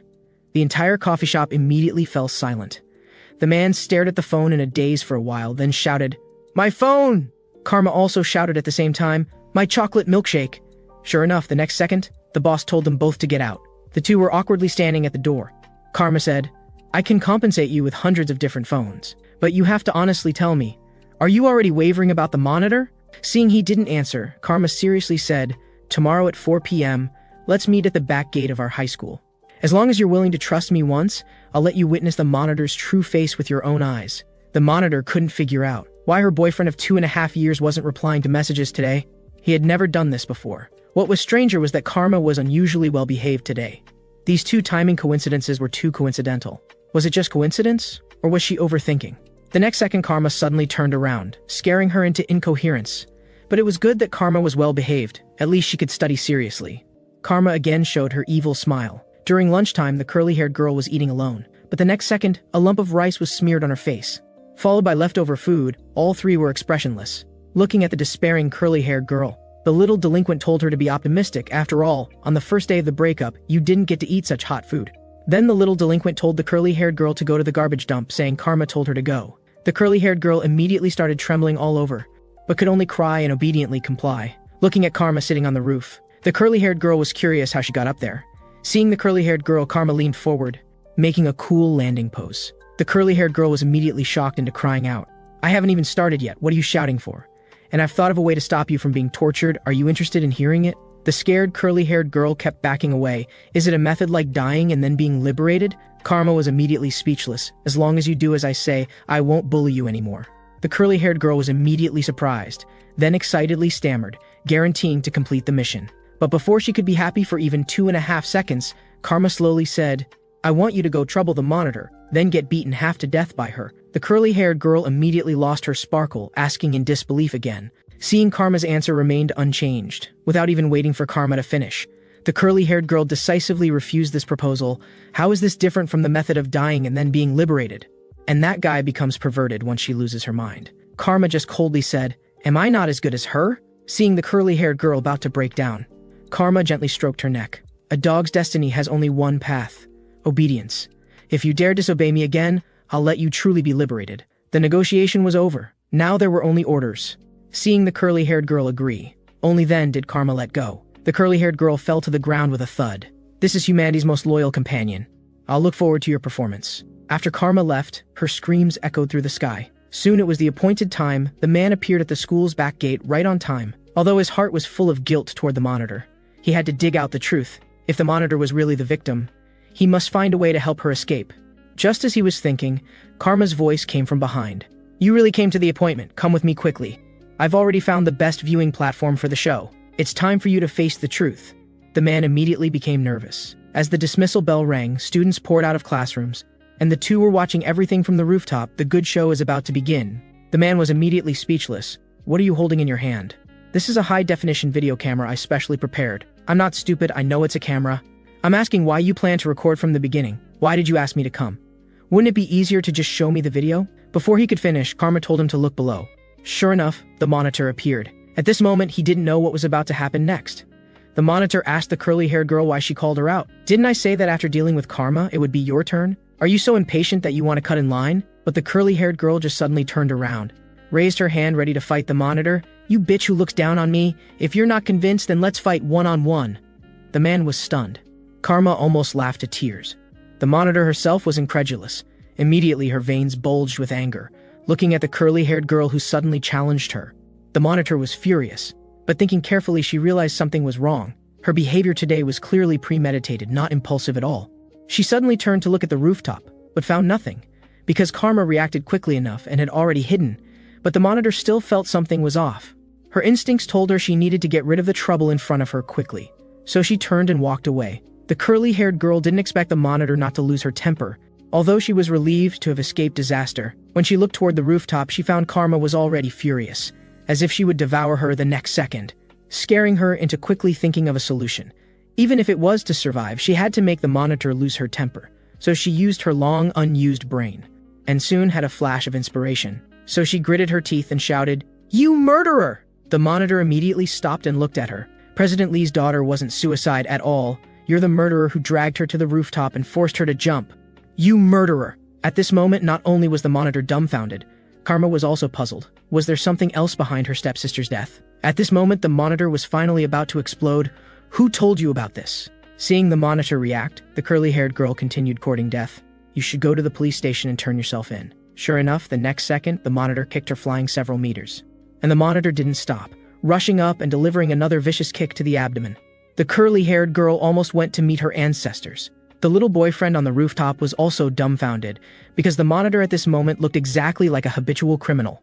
At this moment, the monitor decisively admitted her crime. "But how dare you provoke a murderer again and again?" The curly-haired girl wanted to explain that Karma forced her, but before she could finish, the monitor directly stuffed her hair roller into her mouth. "I think your mouth is very dangerous. I must make you shut up forever. Only then can I feel at ease." Accompanied by an angry punch, the monitor's true face was completely exposed. The little boyfriend was completely numb. Was this demon-like person really his girlfriend? Suddenly, a crashing sound came. The little boyfriend's heart completely shattered. What in their 2 years of love was real? At this moment, the monitor grabbed the curly-haired girl again. "From now on, you must drop out. If you dare appear again, I'll make you medically truly dead." Then she let go, and while the curly-haired girl hadn't hit the ground yet, she added another flying kick. At this moment, the curly-haired girl completely lost consciousness and collapsed to the ground, motionless. Watching the monitor leave, the little boyfriend fell into deep self-doubt. Who was that person? That definitely wasn't the girl he knew. Karma, on the other hand, was laughing happily. Thanks to the curly-haired girl's hard work, they managed to capture such explosive evidence. This video would definitely play a crucial role in the final dinner segment. At this moment, the little boyfriend collapsed completely on the ground, constantly thinking about words like murderer, jumping off the rooftop. Could it be that I'm dating a demon? So these past 2 years of my life have all been lies. Karma never expected that he would be even more fragile than she imagined. Or maybe this is how normal people should react after learning the truth. So is my NTR plan a success or failure? After all, I never successfully seduced him. If it gets judged as a failure, I'll definitely be mocked by Chief Bake, so I absolutely can't leave him alone now. I must find a way to successfully seduce him today. Looking at this completely withdrawn little boyfriend, Karma fell into distress instead. How exactly can I seduce a boyfriend who's been forced into heartbreak? For such an innocent little boy, shallow tactics would probably just backfire. Just as Karma was thinking of a strategy, the little boyfriend finally spoke up. "Are you satisfied now? Seeing me suffer, you're happy, aren't you?" Looking at this heartbroken person in front of her, Karma was momentarily speechless, but the next second, Karma draped her jacket over his shoulders. The little boyfriend immediately stopped crying, turning to look at the expressionless Karma. Then Karma sat down beside him. "My stepsister ended her life on the rooftop, although I'm not her real family. I can't just leave a sad person alone on the rooftop right now. I sincerely apologize for dragging you into my revenge plan. But even if I hadn't approached you, you still would have been hurt. I want you to know that I have no ill will toward you, but I still feel I must take responsibility for your sadness. So I want to tell you one of my stories. Maybe it can make you feel a little better. I actually had a pretty happy childhood. Back then, I had a very gentle biological father. His love for me was no less than my current stepfather's. But I never expected that he was actually a North Korean military scientist. Once when the lab's new drug needed test subjects, and when he discovered that I was the most suitable test subject, he didn't hesitate to push me onto the experiment table. For recognition from his superiors, he could sacrifice even his own daughter. Various experimental drugs were injected into my 10-year-old veins. That period was like living in hell. I endured 3 years through numb willpower. Even now, if I clench my fist for 10 seconds, black vein-like scars will appear on the back of my hand. The little boyfriend looked at her in shock. Compared to his own little experience, it was like child's play. Karma smiled bitterly. Didn't you hate me just now? How come you're sympathizing with me now? You really are a good person. The little boyfriend's face turned red from embarrassment. Anyway, what I want to tell you is that I've also experienced that kind of betrayal. When I learned that the father I had always respected was nothing but a facade, I thought my life would end like that. But unexpectedly, by chance, I escaped to South Korea. And I even met my beloved stepfather. Thanks to him, I can now drink chocolate milkshakes without any worries. The little boyfriend's heart started pounding again from Karma's smile. And finally, what I want to say is, even if the world you're familiar with is crumbling, as long as you have the courage to keep moving forward, you'll definitely be able to meet a whole new world like I did. Karma's words hit the little boyfriend's heart like a heavy hammer. He seemed to really start moving toward another stage of life. I think the saying, use another woman to forget a woman, sounds too cliché. And I originally planned to seduce you to make the monitor go crazy. But seeing how innocent you are, I really can't bring myself to do it. I hope you can meet a girl who's better than the monitor, just as Karma was about to leave. The little boyfriend suddenly called out to her. This was actually just another part of Karma's scheme. The most effective way to deal with innocent little boys is to play the sympathy card. Karma turned around and asked him, is there anything else? But she didn't expect the little boyfriend to say seriously. You haven't compensated me for my phone yet. Do you think a school uniform jacket can cover the cost of a phone? You clearly promised to compensate me with the latest phone model. So we must go to the shopping center now. Because there are many dating spots there. Didn't you say to use another woman to forget a woman? Then I'll use you to overcome the pain of heartbreak. So you should also use me for revenge until the end. Karma was stunned for a moment. Then her lips turned up slightly. Then let's go on a date now. Looking at the latest phone model that Karma bought for him, the little boyfriend's heart was about to melt. Karma asked him, are you that happy? Since I've compensated you for the phone, let's officially start our date now. Where do you want to start shopping? I've actually decided on the final destination. But before that, I'll leave the rest to you. The little boyfriend smiled happily, then boldly follow me. I guarantee you'll have a satisfying day of dating. Inside a restaurant, looking at the beautifully plated food, Karma was overjoyed. What made her even happier was that the little boyfriend thoughtfully took photos for her. After dinner, the two went to KTV to sing. Karma sang with great passion. And judging by the little boyfriend's expression, her singing talent wasn't bad either. Even the scoring system thoughtfully gave her 100 points. The little boyfriend clapped excitedly. Next was the place every couple must visit, the photo booth symbolizing youth. The two posed in various positions, getting closer and more intimate. Then they went to the amusement park. But when playing the disco turntable, the staff got playful, mischievously turning the power to maximum, causing Karma to launch into the air on the spot, hovering for 2.5 seconds, finally landing precisely on the little boyfriend, almost making him unable to contain himself. The next second, Karma turned to look at him, showing an incredibly cute expression. The little boyfriend completely fell in love. But staff member, you should look behind you and see what's flying there. The day-long date was almost over, and Karma was still wanting more. It's about time, let's go to the final date location. The little boyfriend was immediately full of anticipation. But Karma just smiled without saying anything, because next, the main show was about to begin. At this moment, in a certain cram school, the teacher was energetically explaining problems. But the monitor couldn't listen at all, only because her little boyfriend still hadn't replied to her messages. Could something have happened to him? Just as she was distracted, the teacher suddenly called her name, asking if she had started slacking off after getting first place in the mock exam. Although she wanted to argue back, she also knew the teacher was right and needed to quickly adjust her chaotic study rhythm. Just then, she suddenly received a text message. She excitedly thought it was from her little boyfriend, but when she opened it, she was dumbfounded. It was actually from Karma, and it told her to immediately look out the window. She hurriedly turned around in shock, and indeed saw Karma's figure, waving and greeting her. Damn, am I under too much stress and hallucinating? Before she could recover, the little boyfriend also appeared beside Karma.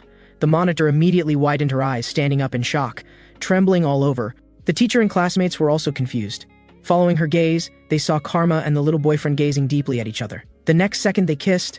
The unknowing classmates just thought the scene was too romantic, while the monitor was on the verge of collapse. What was even more devastating was that a classmate behind her whispered in admiration, "They look so perfect together, just like an idol drama." At this moment, Karma's face was slightly red. "I didn't expect you, such an innocent boy, to be quite aggressive." "Very good, then it's my turn to attack." The little boyfriend lying on the ground turned to look and found himself at the edge of the platform, instantly feeling dizzy with fear. But Karma told him not to be afraid. "Have you heard of the suspension bridge effect? It's not because you're at a high place that your heart races, but because I'm looking down at you from above." After saying this, Karma kissed him directly. The scene was romantically dreamlike. The monitor finally couldn't help but cry out. The classmates were all confused about what was wrong with her. But just then, her phone rang. It was actually the little boyfriend calling. She answered with a last thread of hope, but what came through wasn't talking, but the sound of kissing. Then Karma finally spoke. "So this is how wonderful kissing feels. He's mine now, monitor." Karma's NTR plan was perfectly completed.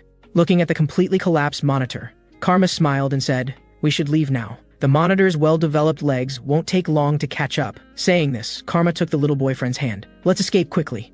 The little boyfriend's face turned red, and by the time the monitor arrived late, the rooftop was already empty. She was so angry she almost ground her molars to dust. "You two damn bastards, I'm going to kill you both!" The two watched the crazy monitor silently from below. The little boyfriend was even more shocked. Can humans make sounds like that? That's more like the strange sounds ancient beasts like pterodactyls would make. He silently swore in his heart that he must never let her catch him. At this moment, Karma slowly spoke. "Do you think our current situation could be called eloping?"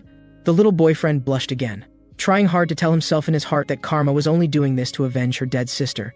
But the flutter in his heart couldn't deceive him.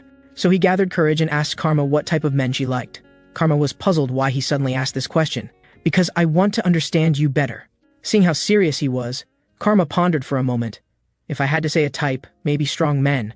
At this moment, President Lee had just finished his daily workout.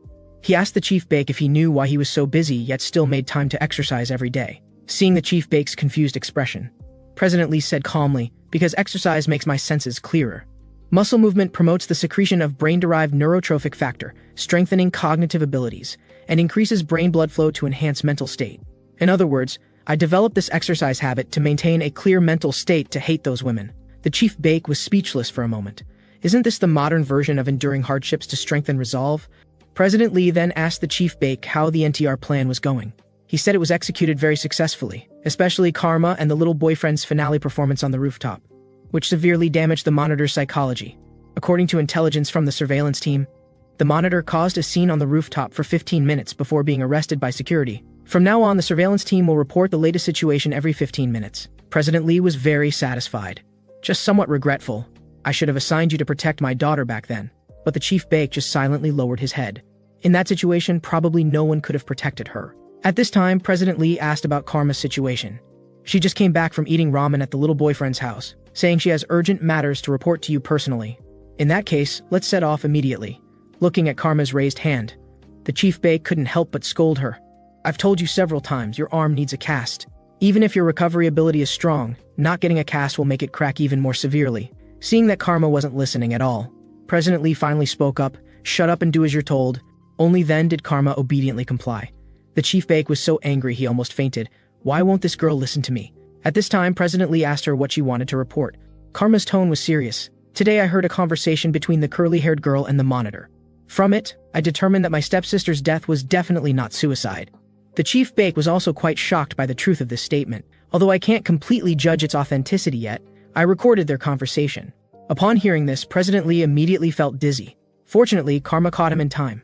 After recovering, President Lee murmured, "Actually, I've always had this feeling. Based on my understanding of her, she would never choose suicide." Karma gently comforted him.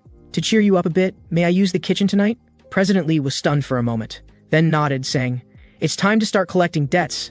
After all, my daughter owed the monitor quite a bit of food while she was alive. So I demand that you must feed the monitor well tomorrow." Karma smiled slightly. "Then I'll start preparing the ingredients now."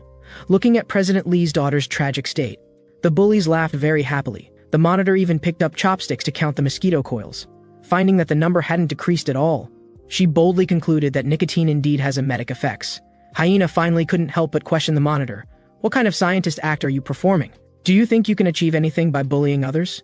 Can the sense of superiority from oppressing others make your life better? You're just a coward. A coward who doesn't dare to confront the people you should really be fighting against. Even if I'm covered in wounds, I've never regretted fighting against you people who only bully the weak. If you really want to prove your strength, why don't you try confronting your father?" The monitor was scared and trembling. Just as a vicious kick was about to land on Hyena's head, she suddenly woke up. It took her a while to recover.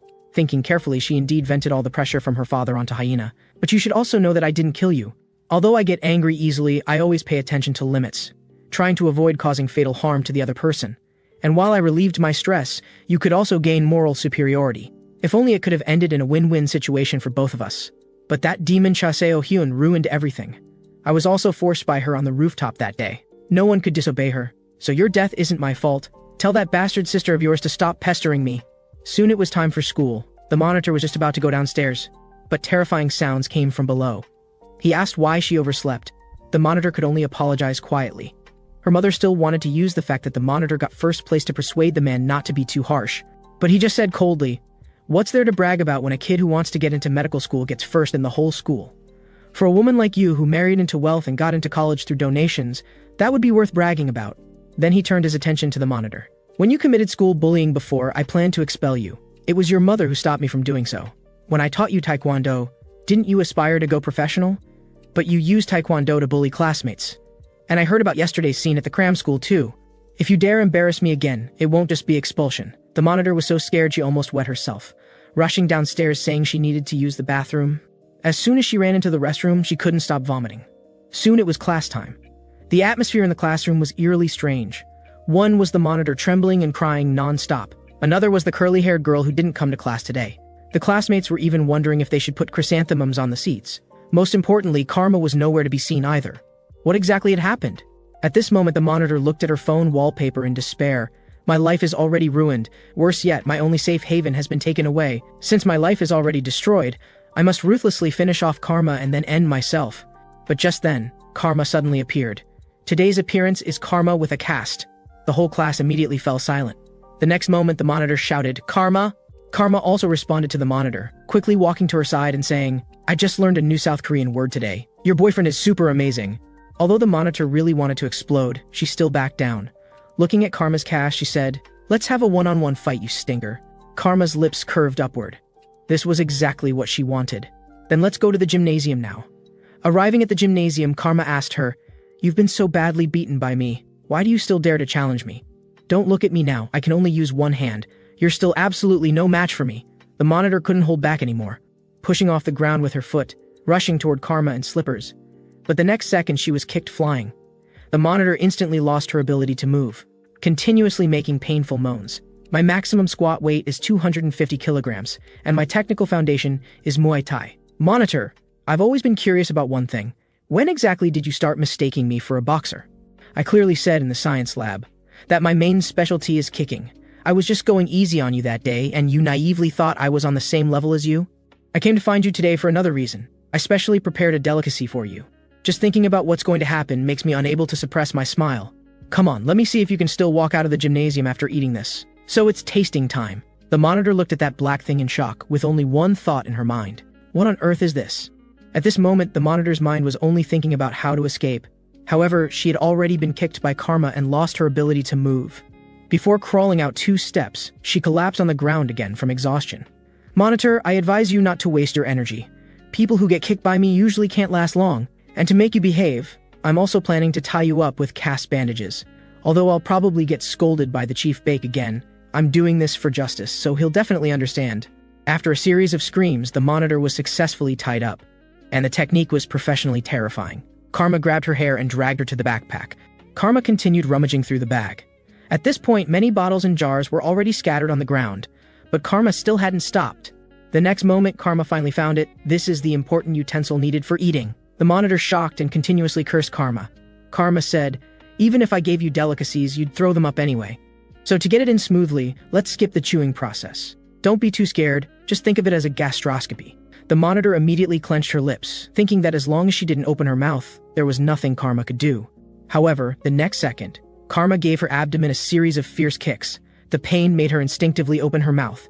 Just then, Karma smoothly inserted the tube, threatening her while continuously pushing it deeper. Finally, after 2.5 minutes, the tube successfully reached the bottom. The intense stabbing pain made the monitor convulse, and also made Karma realize that the preliminary conditions had been met. So she slowly stood up, preparing to start feeding the monitor the delicacy. "So, my dear monitor, you must eat your fill." As the particles in the bottle continuously poured into the funnel, the monitor felt unprecedented despair. But eventually, the particles successfully reached the bottom. This feeling is so strange. Food reaching the stomach without needing to chew, and not knowing what that black thing actually is. Soon the monitor felt her stomach was unbearably bloated. But this was only the end of the first bottle. Seeing Karma about to pour the second bottle, the monitor couldn't help but make protesting sounds. "What did you say, you're not full yet? Don't worry, I have 5 more bottles. If you're thirsty, I've prepared plenty of water too. So next, I'm going to continue pouring the next bottle." Terrified whimpering sounds immediately echoed throughout the gymnasium. Finally, after 2.5 minutes, Karma had emptied all the bottles. The monitor felt extremely wronged. When she tormented President Lee's daughter, it was never this extreme. Not to mention being forcibly given 3 liters of water in between, feeling like she could explode at any moment. At this moment, Karma yanked hard, pulling the tube out from inside. "My dear monitor, how does it taste?" At this moment, the monitor finally had a chance to ask what she had been fed. Karma just smiled slightly. "Monitor, do you know that when kelp meets water, its volume can expand up to 14 times its original size? If someone eats dried kelp as a snack, they could be sent directly to the emergency room. There was once a homeless man in North Korea who was so hungry he ate dried kelp and ended up being stuffed to death. So after I've explained it this clearly, you should know what was in those bottles I just gave you. Those were my specially made Karma brand dried kelp pills that I spent all night preparing. That's enough for 200 people. Can you guess what's going to happen next?" At this moment, the monitor was like an active volcano, continuously erupting kelp. However, this was just the beginning. As the monitor's abdomen continued to writhe, she just felt nauseous. The next moment, she erupted another powerful kelp attack. Looking at the extremely painful monitor, Karma was having a great time on the side. So in just 2.5 minutes, the monitor erupted 56 times. But Karma just looked at her indifferently. "Monitor, do you know that? In Sister Hyena's diary, there are 101 passages just about vomiting. You've only done it 50-something times and you can't take it anymore? I'll make you spit out all the debt you owe, with interest. So don't slack off, because if you don't vomit fast enough, you won't be able to keep up with the expansion rate. And then, it'll really be too late." The monitor looked at the pile of kelp on the ground in horror, her mind in chaos. Every time she felt like she had vomited everything out, her lower abdomen would swell crazily again. There was no end in sight. She knew she had to speed up. Just then, a piece of kelp that had hardened from expansion got stuck in her throat, immediately making her unable to breathe. The fear of suffocation swept through her whole body, as if she saw Hyena strangling her neck with kelp. "Hyena, have you come to take me away? But I don't want to die yet." But the next moment, the monitor's eyes rolled back, and she fainted. Karma naturally wouldn't let her die so easily, so she suddenly performed the Heimlich maneuver, successfully giving the monitor another life. "Don't worry, monitor. I won't let you leave this world so easily." At this moment, the monitor completely broke down, continuously begging Karma on the ground to spare her. "Monitor, you gave up too quickly. Didn't you just say you were going to kill me and then commit suicide? I thought you had already made up your mind to die. But you're even deceiving yourself." The monitor struggled to speak, begging Karma to call 120 for help. But Karma just sneered. "Do you think the emergency room's methods are much different from mine? They can only ensure you don't suffocate. The rest still depends on you vomiting out all the kelp yourself." It must be said that Karma's vomiting technique was professionally astounding. Another powerful kelp eruption came out. Finally, after enduring a full 35 minutes of torture, the monitor, under Karma's guidance, set an amazing record, erupting a total of 382 times. If Guinness World Record officials had been present, they probably would have awarded her on the spot. "You worked hard, monitor. You really did spit out all your debt with interest." The monitor gratefully thanked Karma repeatedly. "Since I've already paid off my debt, can you forgive me now?" Karma's lips curved up. "What silly things are you saying, monitor? Do you think there was only one debt? Today was just the vomiting debt. Next, there's still the stomach cancer debt, the falling from the building debt. Not one will be missing." The monitor's pupils suddenly contracted. How did Karma know about the rooftop incident? She suddenly recalled the cold wind on the rooftop that day. Indeed, Karma must have been watching from the rooftop that day. "Today's activities are about over, monitor. Debt collector Karma will take her leave for today. Don't worry about how to pay the remaining debts, because I'll use every means to help you settle them slowly. Oh, and one more thing. The gymnasium's hygiene is up to you." Looking at Karma's departing figure, the monitor really couldn't hold it together anymore. Heart-wrenching, desperate wails echoed throughout the gymnasium. At this moment, Karma was talking on the phone with President Lee, who was overseas. He also praised Karma's kelp delicacy highly. "Thank you for the compliment, stepfather. But speaking of real delicacies, it must be the dishes you developed for the Last Supper. That's right, now it's time to put an end to this high school revenge. First is the personality annihilation plan for the curly-haired girl siblings. Then there's the sincerely prepared meal to treat the monitor to her Last Supper. Those demons who ended Hyena's life, I will personally put beautiful endings to their lives too." At this time, a client came to see President Lee. The visitor was none other than the curly-haired girl's parents. "I'll hang up first, Karma, because it's time to execute the plan." President Lee's revenge plan officially began. Looking at the curly-haired girl's father, who was smiling obsequiously in front of him, President Lee slowly began. "I might have to tell you some bad news. Our conglomerate once said we would help you develop trade channels, but this support plan has now been decided to be cancelled. We conducted a comprehensive review of your company's financial situation and concluded that your company's financial system is insufficient to support our investment decisions. Therefore, the investment case for developing trade channels will be postponed indefinitely." The man was about to get angry, But President Lee calmly advised him not to be too sad. Actually, I have an even better proposal. Seeing the other party's emotions gradually calm down, President Lee continued, we have a subsidiary in Thailand that's recently looking for stable local suppliers. You should know very well how much profit margin is involved, compared to the meager profits you make now from OEM products. Why not try opening a factory yourself to supply our subsidiary exclusively? What do you think? The man seemed very excited after hearing this, but then thought that just one production line would mean a considerable investment. President Lee saw through his concerns and immediately said, you don't need to worry too much about this. We've already calculated that the total investment for opening an entire factory would be about 20 billion. I'm willing to personally invest 10 billion. You only need to invest another 10 billion to officially start the project. It might sound stressful, but you should know that once started, the profits it brings will be several times, even dozens of times your current companies. The man fell into deep thought, although President Lee's conglomerate's overall situation had been somewhat turbulent recently. This Thai subsidiary was one of the few departments that could still deliver impressive results. If he could successfully connect with them, he might never have to worry about money again in his lifetime. But reality was also cruel. His funds were simply not enough. Even if I borrow from major financial institutions, I can only gather about 5 billion at most. President Lee had already anticipated this point. That's not a problem. Didn't I give you an apartment last time? I can introduce you to a reliable private lending company. You can mortgage that apartment along with your own real estate. Borrowing another 5 billion should be absolutely no problem. To not give the other party too much time to think, President Lee added. Actually, we originally considered other companies too, but to compensate for this unilateral cancellation of investment, we prioritize giving you the opportunity. And even if you encounter difficulties in the future, I'll fully support you both materially and spiritually. Only then did the man gradually let down his guard, repeatedly comforting himself that President Lee wasn't that bad. Besides, that apartment was given for free anyway. This proposal was like a pie falling from heaven. The man successfully fell into the trap and decisively agreed to President Lee's proposal. But when he saw the contract, he discovered a suspicious clause. If investment funds are used for purposes other than those specified in this contract, regardless of the amount, double the investment principal must be compensated as penalty. Why is this breach of contract clause more severe than usual? President Lee immediately began brainwashing. You also know that our conglomerate experienced major upheaval last year due to large-scale corruption scandals. Not only the conglomerate's internal management, but even senior executives of subsidiaries and external partners were involved. I myself, as vice president, also underwent congressional oversight because of this. Since then, to avoid repeating the same mistakes, I've added more severe breach penalties to every contract. It's not that I don't trust you, but as a business operator, I must maintain professionalism and caution. The man then awkwardly said he was overthinking. President Lee asked him if there were no problems, he could sign. At this moment, the man's hand holding the pen trembled slightly, his heart always feeling that clause was somewhat off. But President Lee didn't give him much time to think, so he could only keep consoling himself in his heart, as long as he didn't breach the contract. Finally, the second after the man finished signing, President Lee revealed a cunning smile. After taking the contract, President Lee said, "You've worked hard. If there's nothing else, you can go back and rest." But the man hesitated, and after thinking for 2.5 seconds, he finally spoke up. "I know you have opinions about me because of your daughter's incident, but you're still willing to give me such a big opportunity. From now on, I will definitely give my all and loyally carry out your orders." President Lee didn't respond, just told him to go back and rest first. Watching the man's departing figure, Chief Bake complained about him. Really shameless. Actually thinking he became President Lee's trusted confidant for revenge.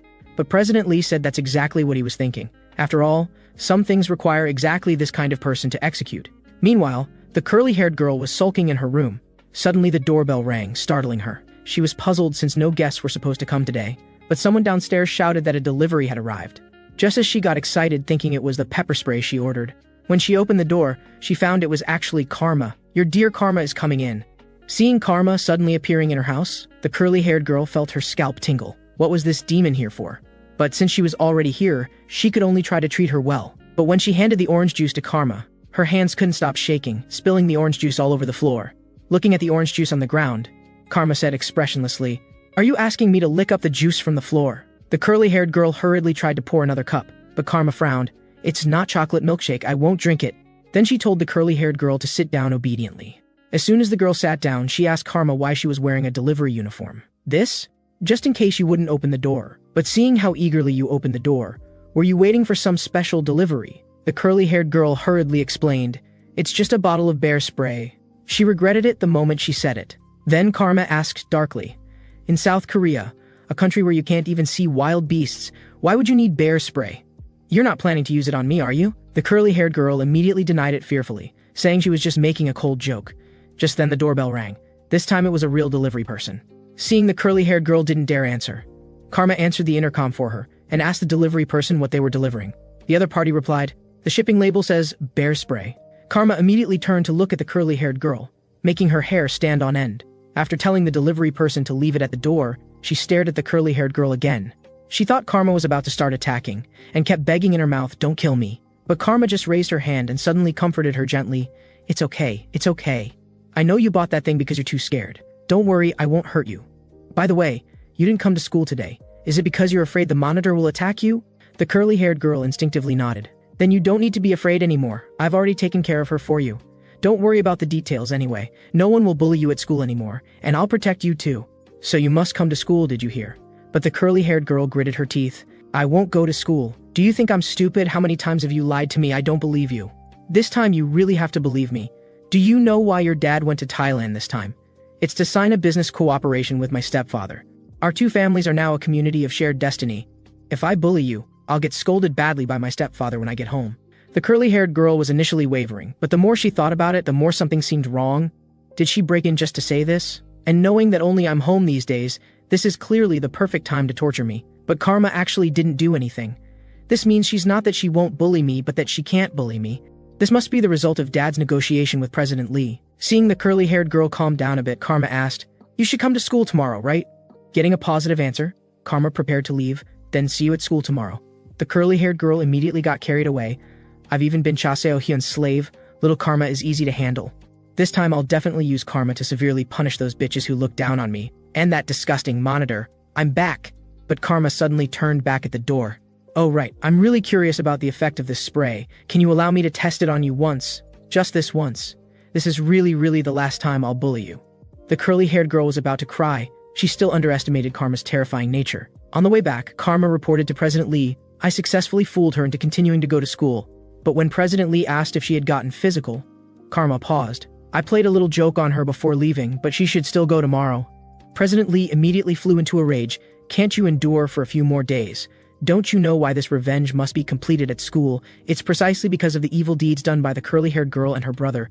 The siblings bribed the school security guards to hold unspeakable exhibitions in the school gymnasium every night, and charged admission fees to the surrounding delinquents, using 5 children including Hyena as exhibits, and threatened them to keep quiet with nude photos. I've already identified 218 buyers of sexual exploitation material. I'll buy off those homeless people who take money instead of going to jail, and deal with these beasts in various ways. And you, Karma, as the chief executive, will hold a personality execution ceremony for this pair of siblings in the place where Hyena suffered." At this moment, the curly-haired girl was obsessively looking at a handsome guy. But the next second, Karma suddenly appeared out of nowhere, scaring the curly-haired girl into screaming on the street. "You really like that gray-haired boy, don't you?"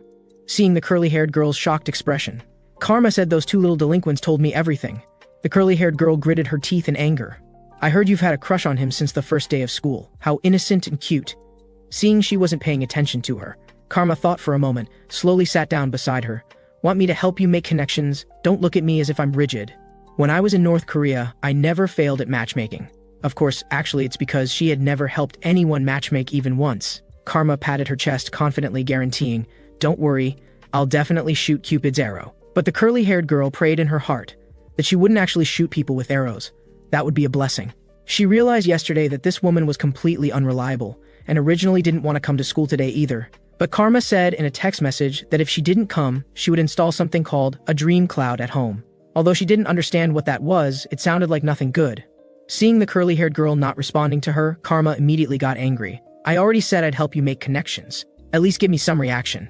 The curly-haired girl wanted to cry but had no tears. Soon it was break time, and the gray-haired boy was chatting excitedly with his classmates. But the next moment, Karma suddenly appeared in the classroom. Although everyone had heard of Karma, this weird underclassman, but seeing her in person for the first time, they actually thought she was kind of, wow. Everyone was wondering why she would appear in the boys' class when Karma had already walked up to the gray-haired boy with big strides. "Hello, I'm Karma from class 6 of the 1st grade. Senior, I have something to tell you." The gray-haired boy was stunned and carefully asked Karma, "What do you want to say?" "My friend wants to confess to you in public. She's waiting for you in the indoor gymnasium now. I came to relay the message for her." The classroom immediately exploded. The gray-haired boy asked embarrassedly in a low voice, "Who is Karma's friend?" "If you knew beforehand, it wouldn't be fun. You'll know when you get there." "So senior, please be sure to come, because my friend has been preparing for today for a long time." The gray-haired boy's heart raced. His classmates were also envious. The gray-haired boy was secretly pleased. In just 2.5 minutes, this explosive news spread throughout the entire second grade. Everyone followed the gray-haired boy's footsteps and headed to the gymnasium. But when they opened the gymnasium door, everyone was dumbfounded. Meanwhile, in a hospital room, a female doctor was doing a routine check, casually asking the man if he knew today was the day for the testicle removal surgery. He immediately panicked. "Didn't you say to wait until my parents came back before operating?" The doctor calmly stated that the scheduled time was today, and next they needed to do pre-surgery photography. Before he could refuse. Actually, he couldn't refuse anyway. The nurses began their action. The severe pain caused by lifting his leg made him suffer terribly. He was still thinking in his heart that after discharge he must kill Karma. At this time, the doctor had also finished preparing, setting up the tripod needed for filming. But just looking at it once made him panic. "Doctor, this doesn't seem right."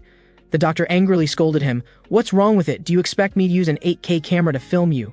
A grown man. Why so much fuss?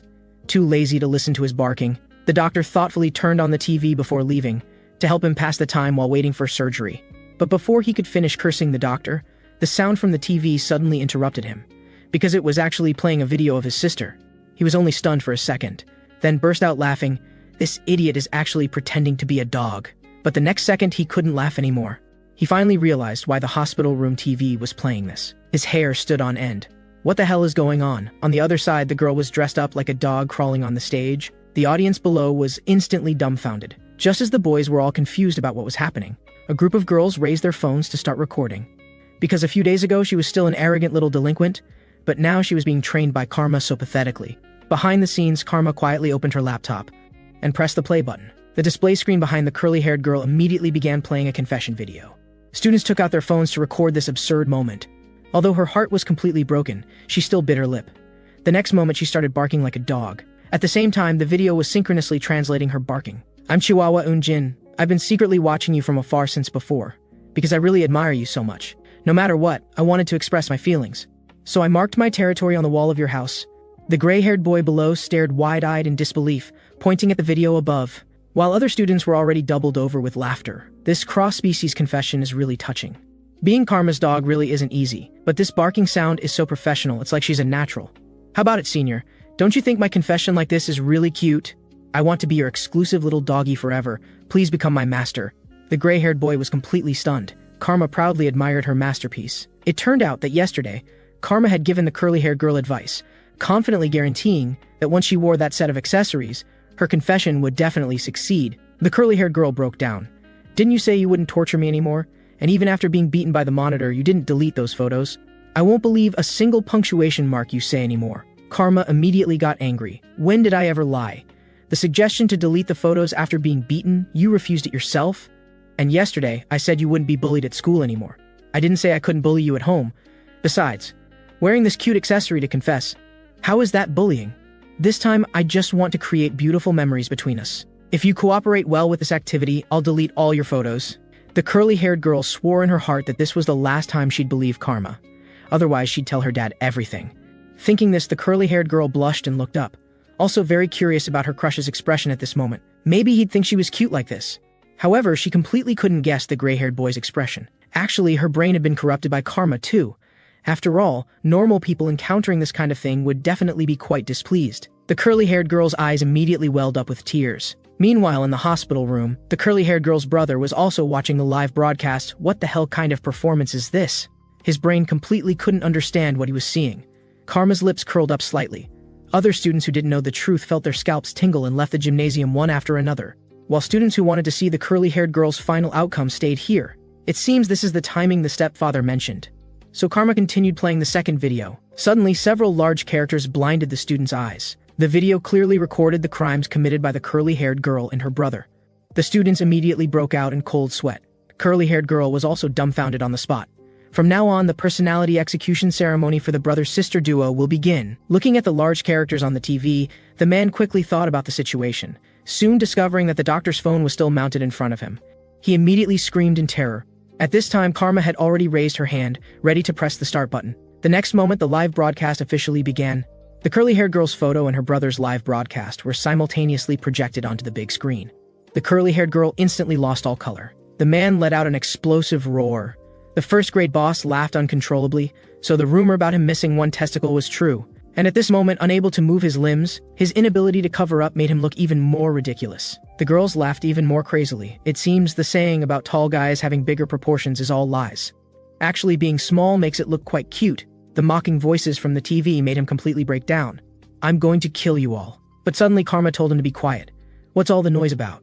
What did you just say you wanted to kill? But you're right, something is indeed going to die next. Since you like doing media art so much, I'll try using media transmission to express karma. What do you think of my work? Let's hear your thoughts as an artist." The man completely had a mental breakdown.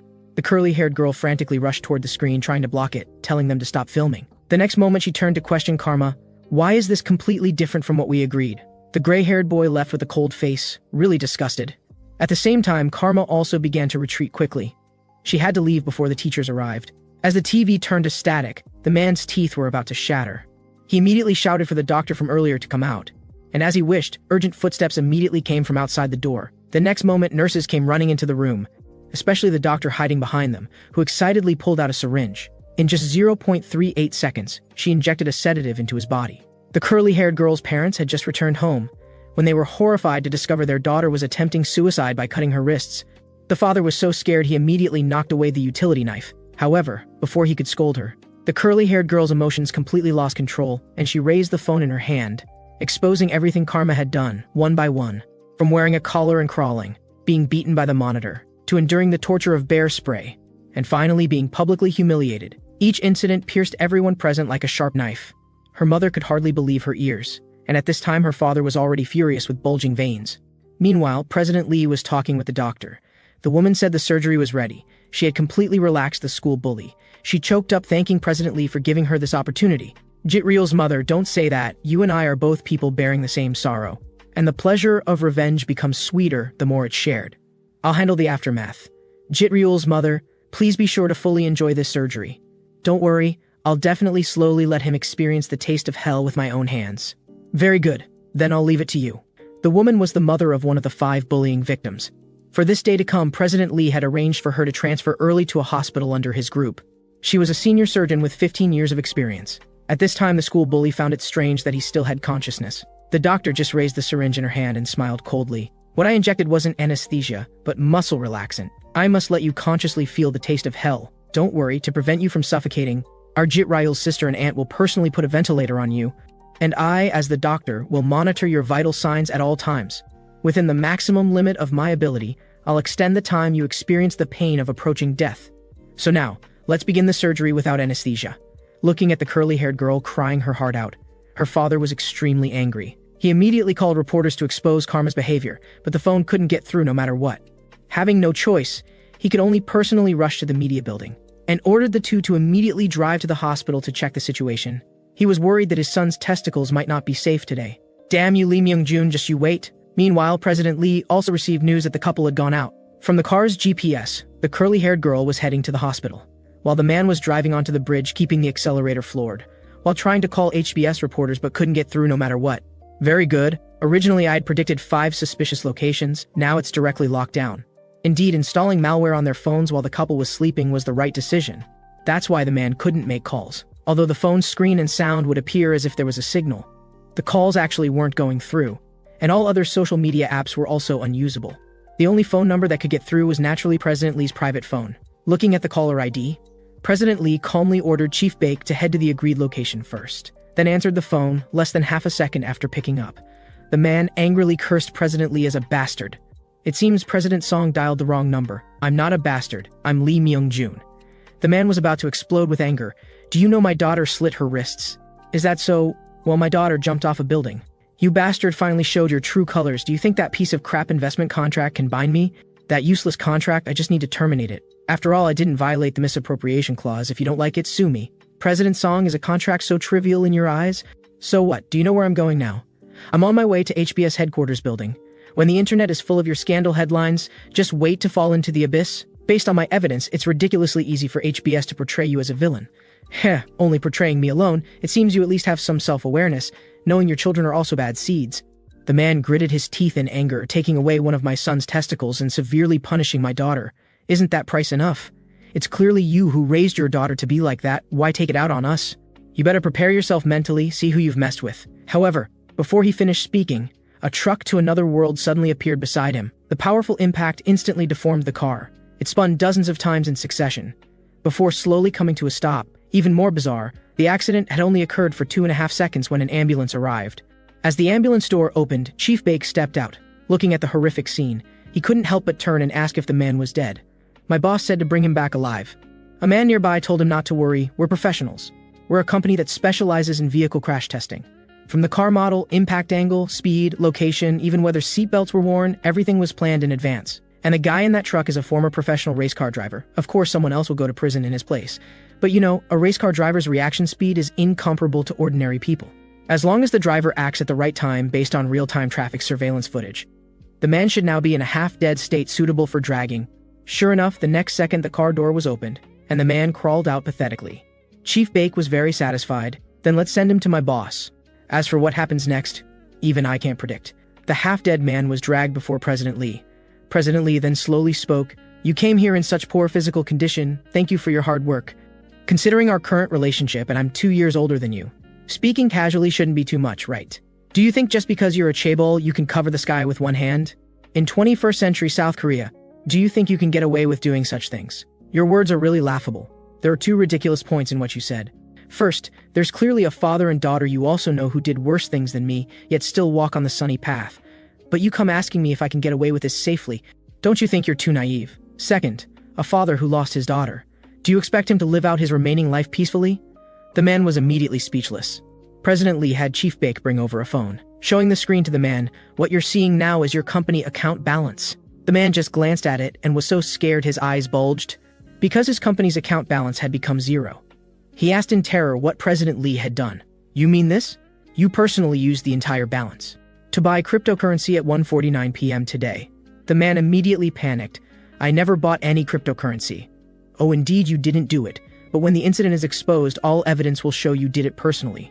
Seeing the man couldn't understand at all, President Lee had Chief Bake explain. "My bodyguard and I, at around 2:11 a.m. Thailand time today, snuck into your and your wife's hotel room and secretly installed malware on your phones. That's how we successfully transferred all the money from the account. Because you had previously submitted relevant documents to the bank, raising the single transfer limit for the company account to 10 billion, we successfully transferred this money. And that so-called cryptocurrency exchange is actually an illegal platform. They ran away immediately after receiving the money." The man asked with a trembling voice about the mastermind behind that exchange. "You guessed right, that money will be laundered through a series of complex methods and eventually enter my account. Most importantly, the whole world will think you're a gambler who took investors' money to speculate on coins. According to Article 4, Section 2 of the investment contract, if Party B uses funds for purposes other than agreed, they must compensate double the investment. Meaning even if you return that 10 billion, you'd still have to pay me an additional 20 billion. The man immediately felt his scalp tingle. "This is fraud, this is financial crime." "Oh, you're right, but everything requires evidence. Chief Bake will delete all traces of malware intrusion from your phone today." And tonight's news headlines will feature a story about a certain president misappropriating 10 billion in investor funds for illegal cryptocurrency investments, then dying in a car accident while fleeing at night. Congratulations, President Song. You've left over 10 billion in inheritance for your children. Of course, if debt also counts as inheritance. The man was immediately dumbfounded. The next second, he grabbed President Lee's pants, begging President Lee to show mercy. "And if I just die like this, my wife will definitely get suspicious." "Oh, you don't need to worry about that. Your wife has already gone to hell before you. And those high-interest debts you owe, can your innocent children survive the creditor's pressure? No matter how heartless they are, once they carry this debt, their lives are over." Only then did the man realize his mistake. No, he realized he was going to die. Seeing President Lee had no reaction, he screamed that there were still Assemblyman Cha and Director Han. "Why only target me so harshly?" President Lee's voice immediately became several degrees colder. "The reason is simple. Because you said my daughter was a prostitute. Did you think I didn't know? Your son was able to continue school unharmed after committing crimes. Because you were working behind the scenes, even using Assemblyman Cha's connections to pressure the judge. In the end, the court only gave your son a suspended sentence. And my daughter became a recognized prostitute in the judicial records.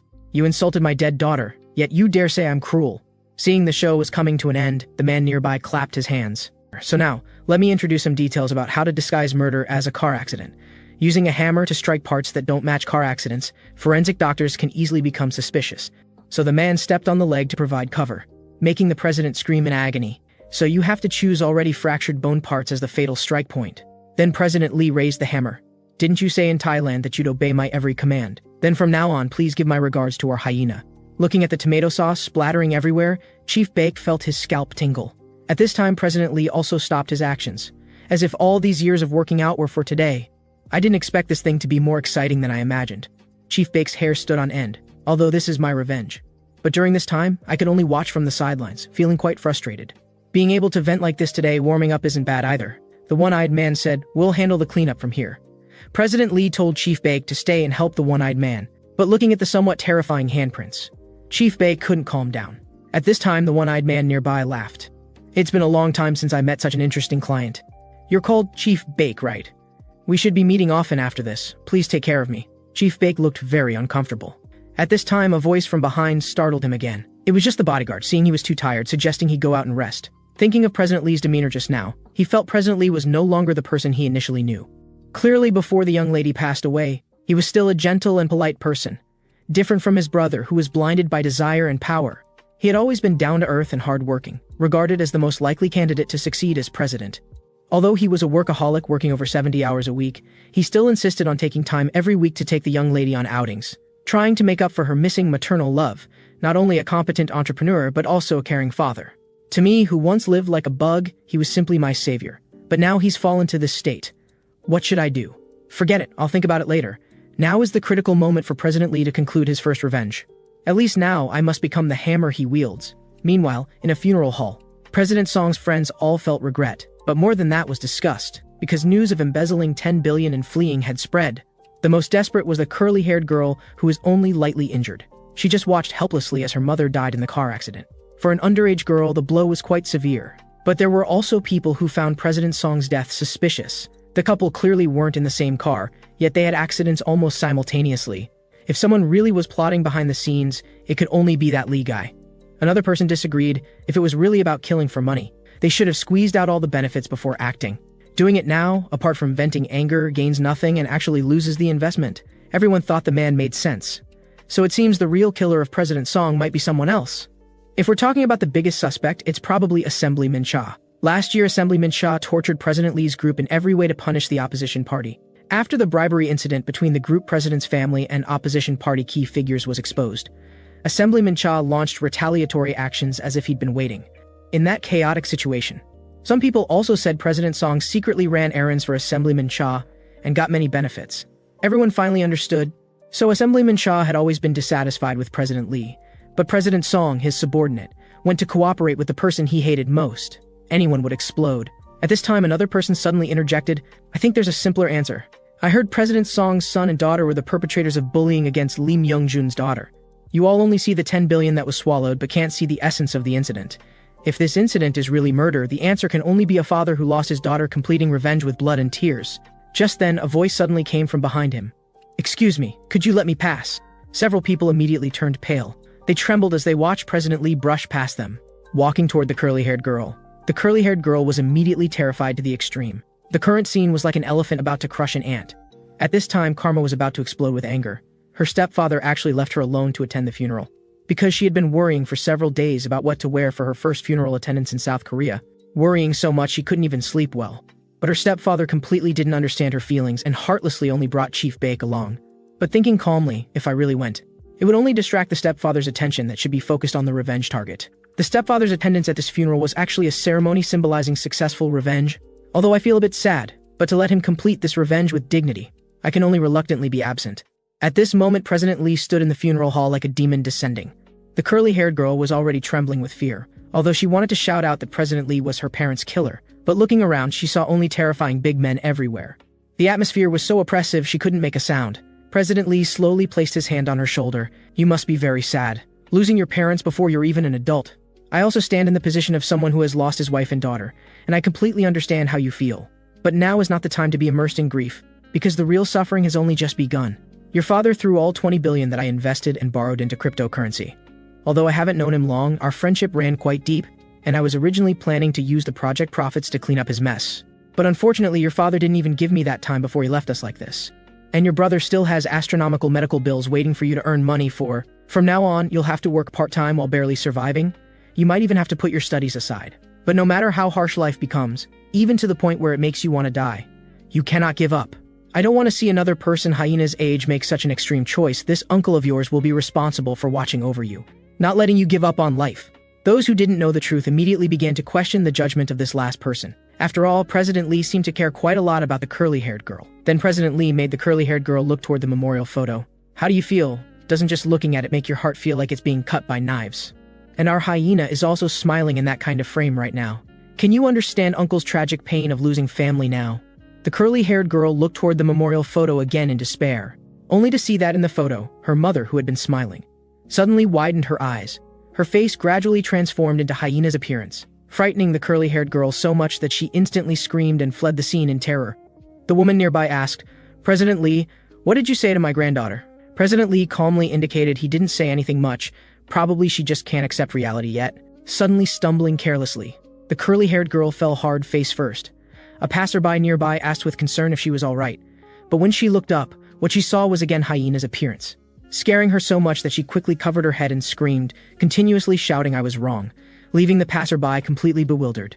Perpetrator A, the curly-haired girl's revenge officially comes to an end. Due to the death of the person responsible for her care, her life fell into hardship, and under enormous pressure she developed psychogenic hallucinations. Meanwhile, the school bully had also awakened in the hospital. The doctor delivered devastating news to him. Due to a communication error during surgery within our team, both of your testicles couldn't be saved. Upon hearing this, the bully immediately burst into curses. "You deliberately operated without anesthesia and continuously cut my testicles for hours. Ah, it seems you're experiencing delirium from the sedative anesthesia. While this condition is uncommon in young people, considering the surgical site, it's not incomprehensible. However, your symptoms of paranoid delusions will improve as the sedative anesthesia wears off." The bully was furious. "I'm going to sue your entire hospital. With my father's connections, I can send you all to prison." The doctor couldn't hold back his laughter anymore given the current situation. Anyone would find it hard not to laugh. "Go ahead and sue if you want, but do you have money for a lawsuit? What you should be more concerned about now is who's going to pay the medical bills. Because your parents left behind debts worth over 10 billion and just walked away. You can call your sister to confirm. Tomorrow happens to be the funeral day, so have her come pick you up. Now you have no money and no parents. Whether you can even recover properly has become uncertain." Watching the doctor's retreating figure, the bully completely lost his sanity. Even the hand supporting his body slipped, and his entire body crashed to the floor. He couldn't comprehend what the doctor was saying at all. Something about parents dying, something about inheriting debts, but those were matters for later. At this moment, he just begged for someone to help him up, which made him rage impotently. Perpetrator C, the school bully's revenge complete. Meanwhile, the monitor had also fallen into complete despair, as she too learned of the curly-haired girl's family tragedy. Her heart had already anticipated her own fate. She might be the next target. I must think of something. Just a few days ago, she had obtained a selfie video from the gym from the delinquent girl. I'll provide this video evidence proving Lee Myung-jun's vigilante justice to HBS, so I can gain protection from Pei Duya's grandmother. With the email sent, the monitor's final struggle began. At this moment, the monitor sent the email with trembling hands. However, the next second, her eyes widened in shock. Because her computer had been hacked, at first, she thought it was President Lee's doing. But the next moment, the other party revealed their identity. You can't even recognize the benefactor who helped delete your school bullying expose article. Only then did the monitor suddenly realize that the other party was Pei Duya's cousin, who worked part-time as a hacker for a digital funeral company. The monitor immediately asked angrily what he wanted by hacking in. "You ungrateful, stupid woman. If I hadn't just hacked in, you would be finished by now. Shouldn't you thank me for saving your life? You think Grandma doesn't know about your high school affairs? She's just deliberately concealing it, trying not to let this matter be exposed. Do you know how popular the web drama starring our Duya is now? At this critical moment when Duya's value is skyrocketing. Do you think it's necessary to invite trouble? But I didn't mention Pei Duya in my email. Sai, you're such an idiot. You're like rotten apples with a shiny surface. As soon as someone investigates deeply, you'll immediately emit a foul stench." The monitor was furious. He clearly didn't care about anything that didn't concern him. Also, if you wanted to send a letter, why didn't you send it directly to Grandma instead of to the TV station? If it gets exposed online, I'll still have to help you delete the posts. Do you know how troublesome that is? You better behave yourself, or you'll be the second hyena.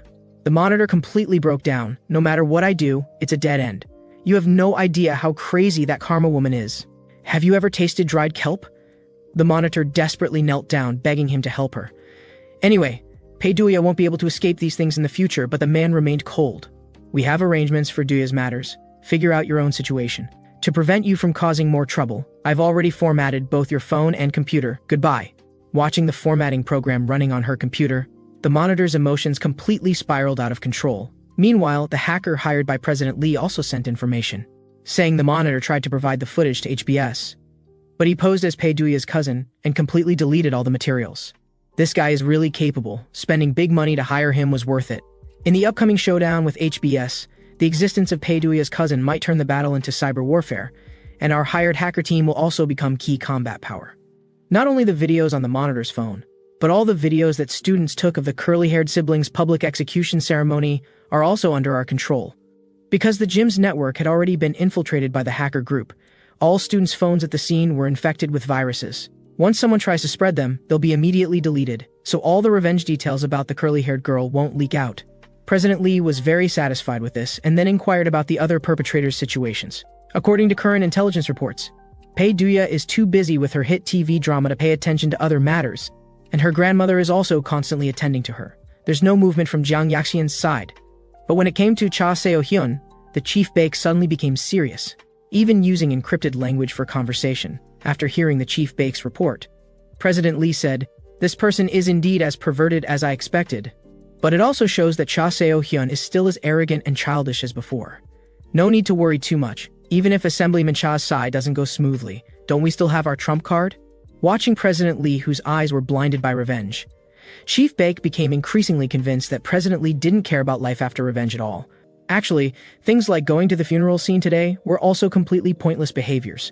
This was just a performance he put on to vent the pleasure of revenge. The current President Lee cared about nothing in life except revenge. But I won't just leave him alone like this. Just like he did for me over 10 years ago, I will also give the Vice President meaning to live. As his confidant, my mission is to find meaning for him to live on even after revenge. Time came to the next day. At this moment, the monitor was practically pulling her hair out. Her mother also didn't understand why she suddenly stopped going to school, seeing that the monitor still refused to open the door. Her father brought the spare key. Seeing the door suddenly open, the monitor was almost scared to death. How far do you want to disappoint me? Not only cursing early in the morning, but now even skipping school. The monitor immediately fell to her knees. If I go to school, I'll really die. And the curly-haired girl's parents' car accident was also done by Lee Myung-jun. I even ate several pounds of dried kelp recently. If I go to school again, I'll really die. Her father finally showed his true face. What use are you at all? Every time I have to clean up your mess getting to this point today, isn't it all caused by yourself? Alright, stop crying. You should try to stay in crowded places today. I think staying at the mall is safer than at home. Then I'll find a way to contact Lee Myung-jun. Also, you should go to the tutoring center now. They probably won't think a high school student would go to that kind of place at this time. As for whether to remove you from the family register, it depends on how this matter ends. Now get the hell out of here. Soon the monitor arrived at the tutoring center. The teacher thought she was hiding here because of bullying. However, when she opened the tutoring center door, she found that Karma had already been waiting there for a long time. Seeing Karma suddenly appear before her eyes, the monitor screamed in terror. But Karma just casually covered her mouth, forcefully dragged her into the classroom, smoothly closed the door and locked it, all in one fluid motion. After confirming no commotion was caused, Karma told her to shut up quickly. If you dare make a sound, something bad will happen to your mom who's picking fruit in the food section on the basement floor of the department store. The monitor suddenly realized her family was being monitored. Karma warned her not to play tricks after letting go. As Karma released her hands and feet, the monitor finally caught her breath, coughing violently. Monitor, you wanted to run away before clearing your debts. The monitor asked her in shock how she knew she was here. Isn't that simple? According to the monitor surveillance team's report, only this classroom was empty during this time slot. So I climbed in through the window. The monitor was shocked. This is the 4th floor. And what's this surveillance team? You're not even pretending anymore, are you? She grabbed a desk, threatening Karma not to come closer. I know you're here to kill me. If you come any closer, I'll scream for help. What are you thinking, monitor? I'm not here to kill you. I'm here to talk with you, and my stepfather told me to be lenient with you. From your previous conversation with the curly-haired girl, I feel like you know a lot about the truth of Sister Hyena's death. If you can provide some valuable information, I can guarantee you'll live. The monitor thought she had escaped disaster for a moment, but soon became alert again. She just said a few days ago that she'd make me get stomach cancer to accompany Hyena in death. How can she suddenly come to negotiate? What is Lee Myung-jun really planning? The monitor suddenly had a flash of inspiration and then laughed out loud, leaving Karma confused. It seems your stepfather is scared, right? After killing the curly-haired girl's parents, the Cha Seo-hyun family must be suspicious. Coming to win me over suddenly shows their reaction isn't small. Even if I agree to cooperate, it doesn't mean you'll let me off. Looking at the curly-haired girl's fate, cooperating with you is a dead end. If I have to bet, I'd bet on Cha Seo-hyun winning. Have you forgotten we're monitoring your mom? What can you do to her? Stab people with knives in a place full of surveillance cameras? Your desperate appearance shows you can't hold on much longer, doesn't it? Your stepfather must be scared to death, however, before she could feel proud for 2 seconds. The next second, Karma grabbed her throat, making the monitor unable to breathe. Looking at Karma's expressionless face, the monitor's consciousness gradually faded. When she suddenly woke up, she realized she had actually fainted. At this moment, Karma's voice suddenly came from behind. "You're awake, Monitor. What just happened?" "How was it, Monitor?" "It was so sudden you didn't even have a chance to scream, right? When I was in juvenile detention, my specialty was choking people unconscious without being discovered, so they all called me the sleeping fairy." The Monitor thought she was sick, but Karma continued telling her story. "Once there was a girl who killed her own sister and went to prison, always acting arrogant in front of me. So I made her fall asleep 30 times in just one day. Later, she became an idiot who could only drool constantly. I'm suddenly curious now, how many times can you sleep before becoming like that?" The frightened Monitor immediately agreed to negotiate. "You should have done this earlier, by the way. Where can I buy shaved ice around here?" "Huh? Why are you asking that? There's only one place nearby. Take me there right away." The Monitor's face immediately darkened, looking at the preparing sign hanging at the store entrance. Karma asked her, "Are you playing with me?" The Monitor quickly explained that this was also her first time coming at this hour. But the next second, Karma pushed open the store door, seeing the two people enter. The owner was somewhat speechless. "Kids, didn't you see the sign outside saying preparing?" Karma immediately started acting cute. "Oh boss, I really want to eat shaved ice right now. Can you make an exception and open early just once?" The boss immediately smiled broadly. But the Monitor felt so disgusted she almost threw up. Damn, having to watch her act cute with men first thing in the morning. What did I do in my past life to deserve this? Then the Monitor asked Karma what information she wanted to know. Karma told her not to rush. "We can talk business after the shaved ice is served." The Monitor was speechless again. Then the shaved ice was brought out, but looking at the mango shaved ice in front of her, the Monitor quickly realized something was wrong. "I clearly paid using the self-service ordering machine just now. How did the boss know whose order this was?" Suddenly Karma called out to her, "Eat up, Monitor, or the shaved ice will melt." But the next second, the Monitor suddenly switched the two people's shaved ice. Karma angrily asked what she was trying to do.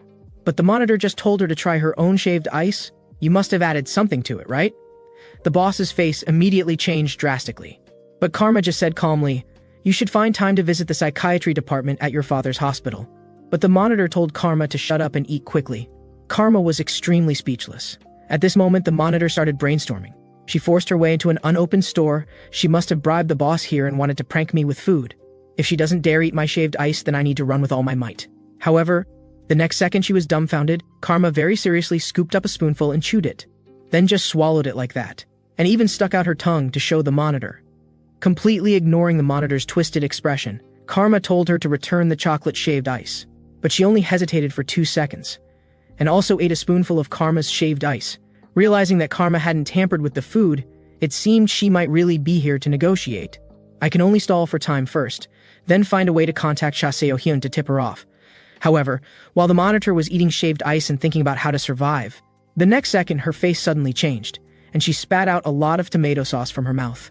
Looking at the foreign matter sprayed on the table, she discovered it was actually glass shards, and when she looked up at Karma, she saw that Karma, who had looked harmless just a second ago, instantly revealed a sinister smile. "This is the Monitor's last supper. Dish, glass shaved ice." Looking at the bowl of shaved ice made with glass in front of her, the Monitor froze completely. At this moment, Karma slowly spoke. "No matter how you think about it, using kelp to pay debts seems too unfair. At least what I'm feeding you is still food. But what you fed Sister Hyena was foreign objects. So how does this glass shaved ice taste? Does the Monitor find it quite delicious?" The Monitor's whole body shuddered. The bodyguard behind also suddenly spoke up. "This shaved ice dish was personally developed by President Lee for you. I hope you won't disappoint the Vice President's thoughtfulness." The Monitor was scared to death. These people really intended to kill her. "I must find a way to escape from here. There are only 2 bodyguards behind me now. And there are no other obstacles nearby." The Monitor thought while slowly lifting her right foot, forcefully kicking the ground, her whole body flying backwards with the momentum. However, just as she got up to escape, she suddenly froze. Karma and the others had no intention of chasing her at all. What was going on? But while she was stunned, Karma suddenly called out to her, "You're too careless, Monitor. If you want to run, you should remember to take your backpack." The Monitor was completely confused. What was going on? Was this another trap? At this moment, she didn't know whether she should continue running or not. Monitor, I have a video I want to show you, and you're the star. If you knew what I planned to do with this video, you probably wouldn't want to leave here even if I forced you out. Then Karma took out a camera. I won't force you to eat shaved ice anymore, but even if you want to leave, at least watch an interesting video first. The video showed exactly what she had said when assaulting the curly-haired girl. That recording where she personally admitted to being a murderer. The monitor immediately felt like she had fallen into an ice cave, as if her soul had been sucked out. Monitor, if I spread this video to some specific people, it should become very interesting, right? The monitor asked Karma with a trembling voice. Are you planning to send this video to my dad? It seems you're afraid of being removed from your father's family register, but unfortunately he's not among the specific people I just mentioned. And your laptop was hacked by Peiduya's cousin yesterday, right? Actually, that was a Chinese hacker I hired. You should have witnessed his abilities. I'll send this video to him. So whenever you reach a new stage in life, the hacker will distribute this video to people around you. Whether it's new friends you meet after entering university, or when you start working after graduation, or when you get married. At every important moment in your life, they'll all come knocking, making you feel that despair. By the way, all the commission fees will be paid in installments through a dark web escrow platform based on blockchain. That means even if my stepfather dies on the spot for the money, the hackers will continue to target you for life. My poor monitor will live lonely until death. Of course, if you end yourself early, you might avoid this fate. As soon as she finished speaking, the monitor immediately knelt down and began apologizing frantically. I beg you not to do this. I'm willing to follow any orders from your stepfather. Oh really? Anything? Then eat this shaved ice. As long as you can eat it clean, I'll immediately delete that video. As for whether you believe it or not, that's your freedom. But I'm only giving you this one chance to choose. I won't let you regret it. Under this desperate pressure, the monitor even began to comfort herself. Wasn't there a news report before about an uncle with pica who loved eating glass and ate it for several years without any problems? It's just a few mouthfuls of shaved ice. What do I have to fear? Karma immediately laughed. The monitor's eyes have changed. Then the monitor scooped up a mouthful and ate it, feeling the cold mixed with sharp particles creating a strange sensation. At that moment, she thought of Hyena. Whether it was the tissue balls, or Hyena kneeling down to beg her, or even the stomach cancer diagnosis report she finally produced, the monitor's eyes suddenly rolled back and her whole body collapsed to the floor. At this moment, she was in so much pain she could barely breathe, her stomach constantly sending burning pain. At this time, several more people approached. Seeing President Lee suddenly appear, the monitor used all her strength to beg him to spare her life, but President Lee just said coldly, "If you really want to apologize, then go down and apologize to Hyena personally. Paying debts is hard work, isn't it, Monitor? Now you can rest in peace." Regarding the Monitor's revenge punishment final result report, due to consuming large amounts of contaminated glass fragments, leading to gastrointestinal infection and septic shock, death was confirmed at 11:47 a.m. Perpetrator B. Moon Yi-jin's revenge complete. At this moment, Karma was heartbroken because she began to miss the Monitor who always played with her. Thinking that she could never play with her again made her heart ache. Even so, that girl's expression when she died was truly captivating, absolutely irresistible. The chief bake just thought she was truly sick. At this time, the news was broadcasting the shaved ice shop tragedy. In the footage, the shaved ice shop owner looked dejected, stating that due to a moment of carelessness in guaranteeing someone's debt, he owed over $1 billion. Mixing glass shards into shaved ice wasn't intentional murder, but just wanting to randomly find someone to vent his anger. However, the incident resulted in the death of a 16-year-old female student, and another friend who accompanied her was receiving psychological treatment due to mental trauma. Wow, it's really delicious. Chocolate milkshake really is the best psychological treatment. She turned to President Lee. What if the shaved ice shop owner tells the whole truth? You don't need to worry about that since it's being closed as manslaughter. Rather than murder, the game is already over. I heard from my private lawyer that he'll get 8 years at most. I've already made a deal with him. As long as he serves 8 years in prison, not only will all debts be forgiven, but he can also get $8 billion in after-tax compensation after release, so he definitely won't betray us. Korean capitalism at its finest. But the chief bake was concerned about how Karma knew the Monitor would eat chocolate shaved ice. How would I know which bowl she'd choose? I can't read minds. There were glass shards at the bottom of both shaved ice bowls. Actually, from the very beginning, no matter which flavor of shaved ice she ate, fate was already arranged. Actually, I have a small regret. I originally planned to tell her after she finished the chocolate that she also had to finish all the mango. I was really curious what her reaction would be. But I didn't expect her to give up before finishing even one bowl. Really disappointing. Karma's strong sense of disconnect from her usual self made the chief bake very uncomfortable. Usually she feels like just a mischievous little sister. At this time, it had been 4 days since the Monitor left. President Lee was curious about how her parents' situation was being handled. The chief bake indicated everything was proceeding as planned. At this time, at the Monitor's father's hospital, a group of citizens were waving banners and shouting for the director to step down. According to information obtained by reporters, yesterday an insider revealed that Director Moon colluded with ruling party assemblymen to forcibly convert 4 plots of land for medical use. The exposed documents show that the land price difference brought about by the use change is suspected of benefit transfer. This naked profit-seeking behavior has drawn public criticism. Believing they completely ignore patients' rights, reporters repeatedly attempted interviews, but the hospital refused entry of external personnel under the pretext of letting patients rest, maintaining a tough attitude and unwilling to cooperate. Additionally, Director Moon and his wife were staging a sit-in protest in the director's office. The woman hysterically stated that it must be Lee Myung-jun's doing, but the man told her not to make wild guesses without evidence. The angry woman cursed, "You hypocritical bastard. If you hadn't pressured Yejin so much, she wouldn't have become a delinquent. It's all your male chauvinism that harmed my daughter. I'm telling you, you killed Yejin. I'm going back to my parents' house. You wait for the divorce papers. I will definitely make Lee Myung-jun, and you pay the price together." After slamming the door and leaving, the man sneered inwardly. This woman who spends all day at social gatherings and could even forget her daughter's elementary school graduation ceremony dares to talk about maternal love in front of me. I care about my daughter more than anyone else because she's like me. Not only is she smart, but she also inherited my violent tendencies. I tried hard to control her, using Taekwondo as a way to sublimate violence, just hoping she'd take the academic path and not become like me, yet she says I pressured Yejin too much. I just managed her strictly the way my parents taught me. Since she inherited my nature, if she doesn't want to degenerate into a criminal, she can only take the same path as me, becoming the director of Taiwan General Hospital. This is the only way out I know. Yejin, why do you always have to go against everything I arranged for you, breaking away from the love I gave you? Suddenly, the office door was pushed open. Didn't I tell security not to let outsiders in? Sorry, I'm not an outsider. And you should know what I'm here for, right? Isn't it to shut me up? Afraid I'll reveal the real mastermind behind the land case, Assemblyman Cha's name? He'll probably threaten me with my family as usual. But I'm a bit curious now, does this approach still work on me? My wife filed for divorce and went back to her parents' house. My daughter was buried in the church cemetery last week. I have no family left who could be threatened by you. If I don't keep quiet, what does he plan to do? Throw my soon-to-be ex-wife into the East Sea, or have President Jiang from Busan take care of me, or dig up my daughter's grave? I'm not sure about the others, but at least I can permanently end the pain you're feeling now. The man was silent for a while. All right, I understand. Go tell Assemblyman Sha that I won't make him worry. But I've always had a question. Are you really his person? I've never seen you meet with him. You couldn't be Cha Seo-hyun's person, could you? Seeing the woman suddenly become somewhat agitated, it seemed the man had guessed correctly. Just in case, let me say first, my wife knows nothing. I'll clean up the mess myself. I trust you won't touch her. Then the man tidied up his appearance and calmly faced his approaching fate. Meanwhile, the protest outside continued. Someone in the crowd suddenly exclaimed, "Look at the rooftop!"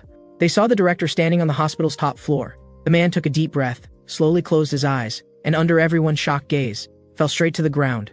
The scene immediately erupted into chaos. At this time, President Lee was staring out the window in a daze. The chief bake asked if he had something troubling him. Nothing, I just suddenly remembered a passage from Hyena's diary. That was from her first day of being bullied. The woman in red was shocked to discover that the person they were bullying was actually a third-generation rich kid. And also the only daughter of the financial conglomerate's vice president. The angry woman in red cursed, "You're a fucking third-generation rich kid. Why are you pretending to be a commoner? I just wanted to make friends like ordinary people." The curly-haired girl immediately panicked. Another person even shouted, "I didn't do anything, don't drag me into this." Shut the fuck up, haven't you heard that bystanders are also accomplices? You think she won't come after you when she gets revenge? At this time, Hyena suddenly interrupted them. "I have no intention of getting revenge on you. From the beginning, I wanted to solve problems through communication. I live alone now, and don't have to worry about my father finding out I was beaten. We can talk properly, please untie me first, okay?" The curly-haired girl immediately urged the others to untie her, but the monitor didn't believe what she said at all. What if she changes her mind? Even if what she says is true, if her father finds out, can we still have a way out? As soon as we're discovered, we're all finished. The woman in red angrily said, "Then think of something, you brainless village girl." The two almost got into a fight. But the woman in red suddenly noticed something wrong. Where's Cha Seo-hyun? Wasn't she the one who called us here? When this kind of mess happens, where does she run off to? Just then, the door was pushed open. Cha Seo-hyun finally appeared. "What are you all shouting about, a bunch of idiots?" Hyena's nerves immediately tensed. Cha Seo-hyun slowly walked in front of everyone. "If the new toy is a third-generation rich kid, isn't it good that our wallets will get fatter?" The monitor quickly asked where she went. "You idiot. Didn't I say I was going home to get something? And do I need to report to you what I do?" The monitor was immediately too scared to speak. So our little cutie is a third-generation rich kid, but so what if your dad is a financial conglomerate? Saying this, she stepped on Hyena. My dad is a presidential candidate for the next election, and financial conglomerates depend on what kind they are. Your dad's group's stock plummeted 30% because they didn't pick the right side. Does that idiot even deserve to be called a financial conglomerate? The monitor quickly reminded her. A starving camel is still bigger than a horse. Shut up, you idiot. You only focus on studying and don't watch the news? The one who sent this woman's uncle to prison was my dad's person. After learning it was okay, everyone showed malicious smiles again. But before Cha Seo-hyun could finish, Hyena's voice came from the ground. Don't you feel ashamed? Your father has such a high position, and you can't even watch your behavior to avoid dragging him down, let alone bullying people weaker than you by abusing your power. Don't you feel guilty toward your father? Wow, looks like a filial daughter transferred to our school. But filial daughter, you got one thing wrong. My dad isn't my backing, he's just a chess piece. You seem to not quite understand what I mean. Saying this, she rummaged through her clothes, then pulled out a USB drive. Could this contain videos? Wrong, this is my dad's life. A year ago, when my family was associating with Pei Duya's family, I met her cousin, a former hacker. I bought stealth software from him and installed it in my dad's computer for 6 months. Later, I cracked the mnemonic phrase of his virtual currency wallet and got his hidden $23 billion in political secret funds. And his dirty evidence? If I make this information public, his political career is over. No, he'd be completely finished as a human being. How about that? Am I amazing? What exactly are you trying to say? Don't you get it? That means with one word from me. My dad could even kill someone for me, otherwise he'd die by my hand. Hyena just found it absurd. This guy is really crazy. You think this will make me back down? Seeing she showed no fear, Cha Seo-hyun pulled out a photograph. Just one glance made her so shocked she dry heaved. Your stomach is really fragile, throwing up at just this level. I've seen scenes much more exaggerated than this in person. He's been in the news recently. I thought you'd recognize him. He's the group chairman Jang Tae-il with 54 trillion in stock assets who fell to his death while mountain climbing 5 months ago. But do you think he really fell to his death accidentally? Mountains are one of the easiest places to kill someone. You just need to get people to infiltrate the patrol team beforehand and push someone off in a surveillance blind spot to create the illusion of accidental death. Hyena immediately trembled with fear. I had no particular reason for killing him. I just wanted to test what level of person my dad could take action against for my sake.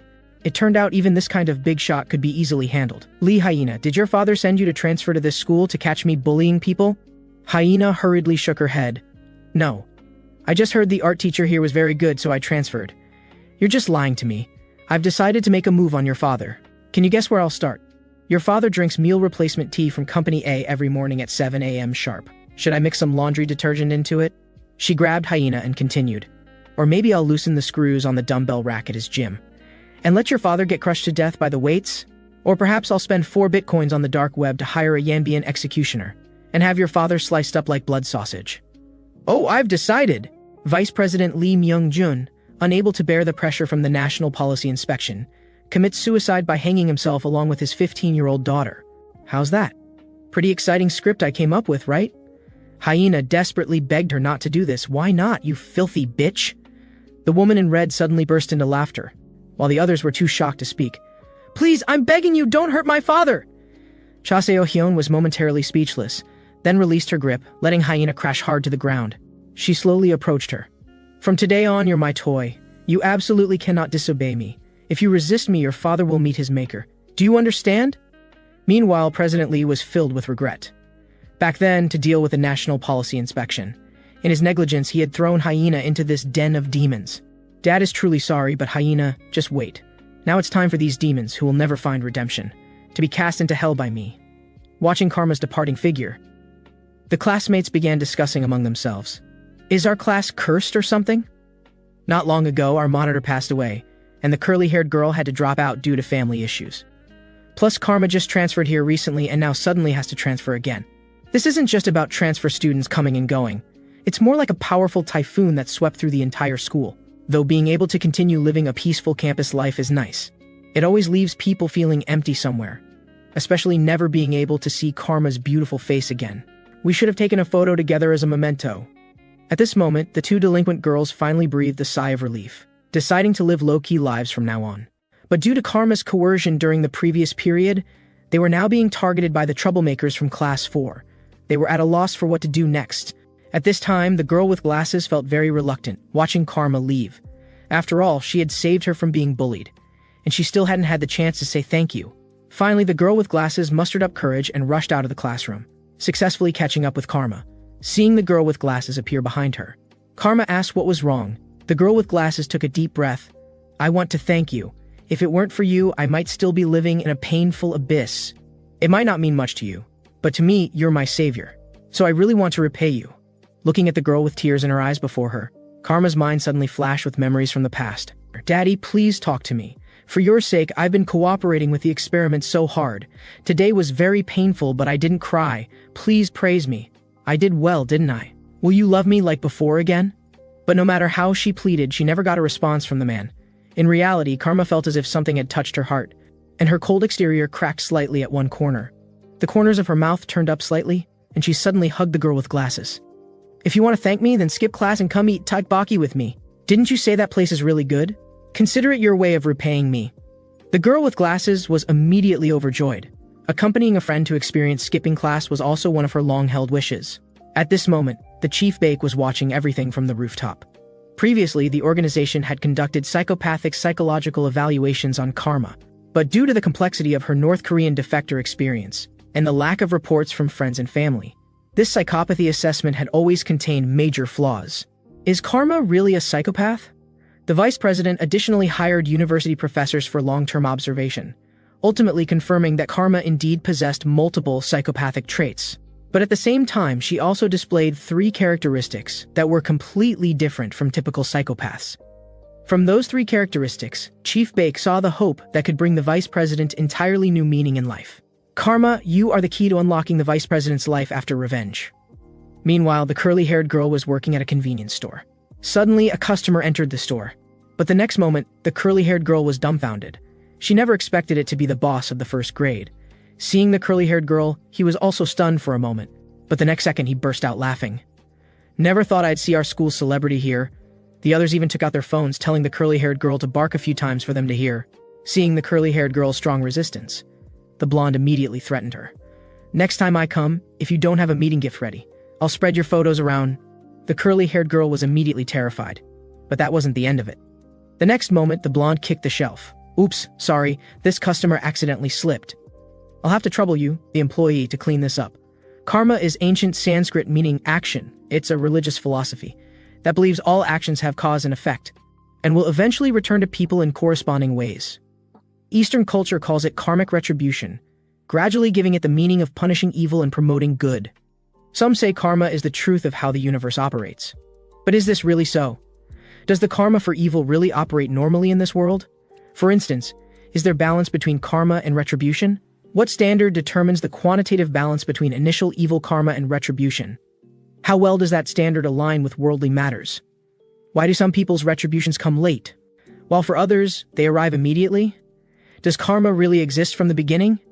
No, it's just people's fantasy about justice, the prayers of the weak for order, faith built upon fear. Oh yes, it's cowardly superstition. If that's the case, we shouldn't rely on karma. But I should settle it myself. Karma, let's go to the conference room. Chief Bake wants to report on the next target. With this, the first season of the manga plaything has successfully concluded. Thank you all for your support and love. For the second season, we will carefully consider whether there's still room to improve the manga's plot, striving to present you with more comprehensive and exciting content. Next time, we'll prepare adequate stock in advance, ensuring the second season is foolproof and brings you the best viewing experience. Below is the second season preview released by the original manga author, containing spoilers.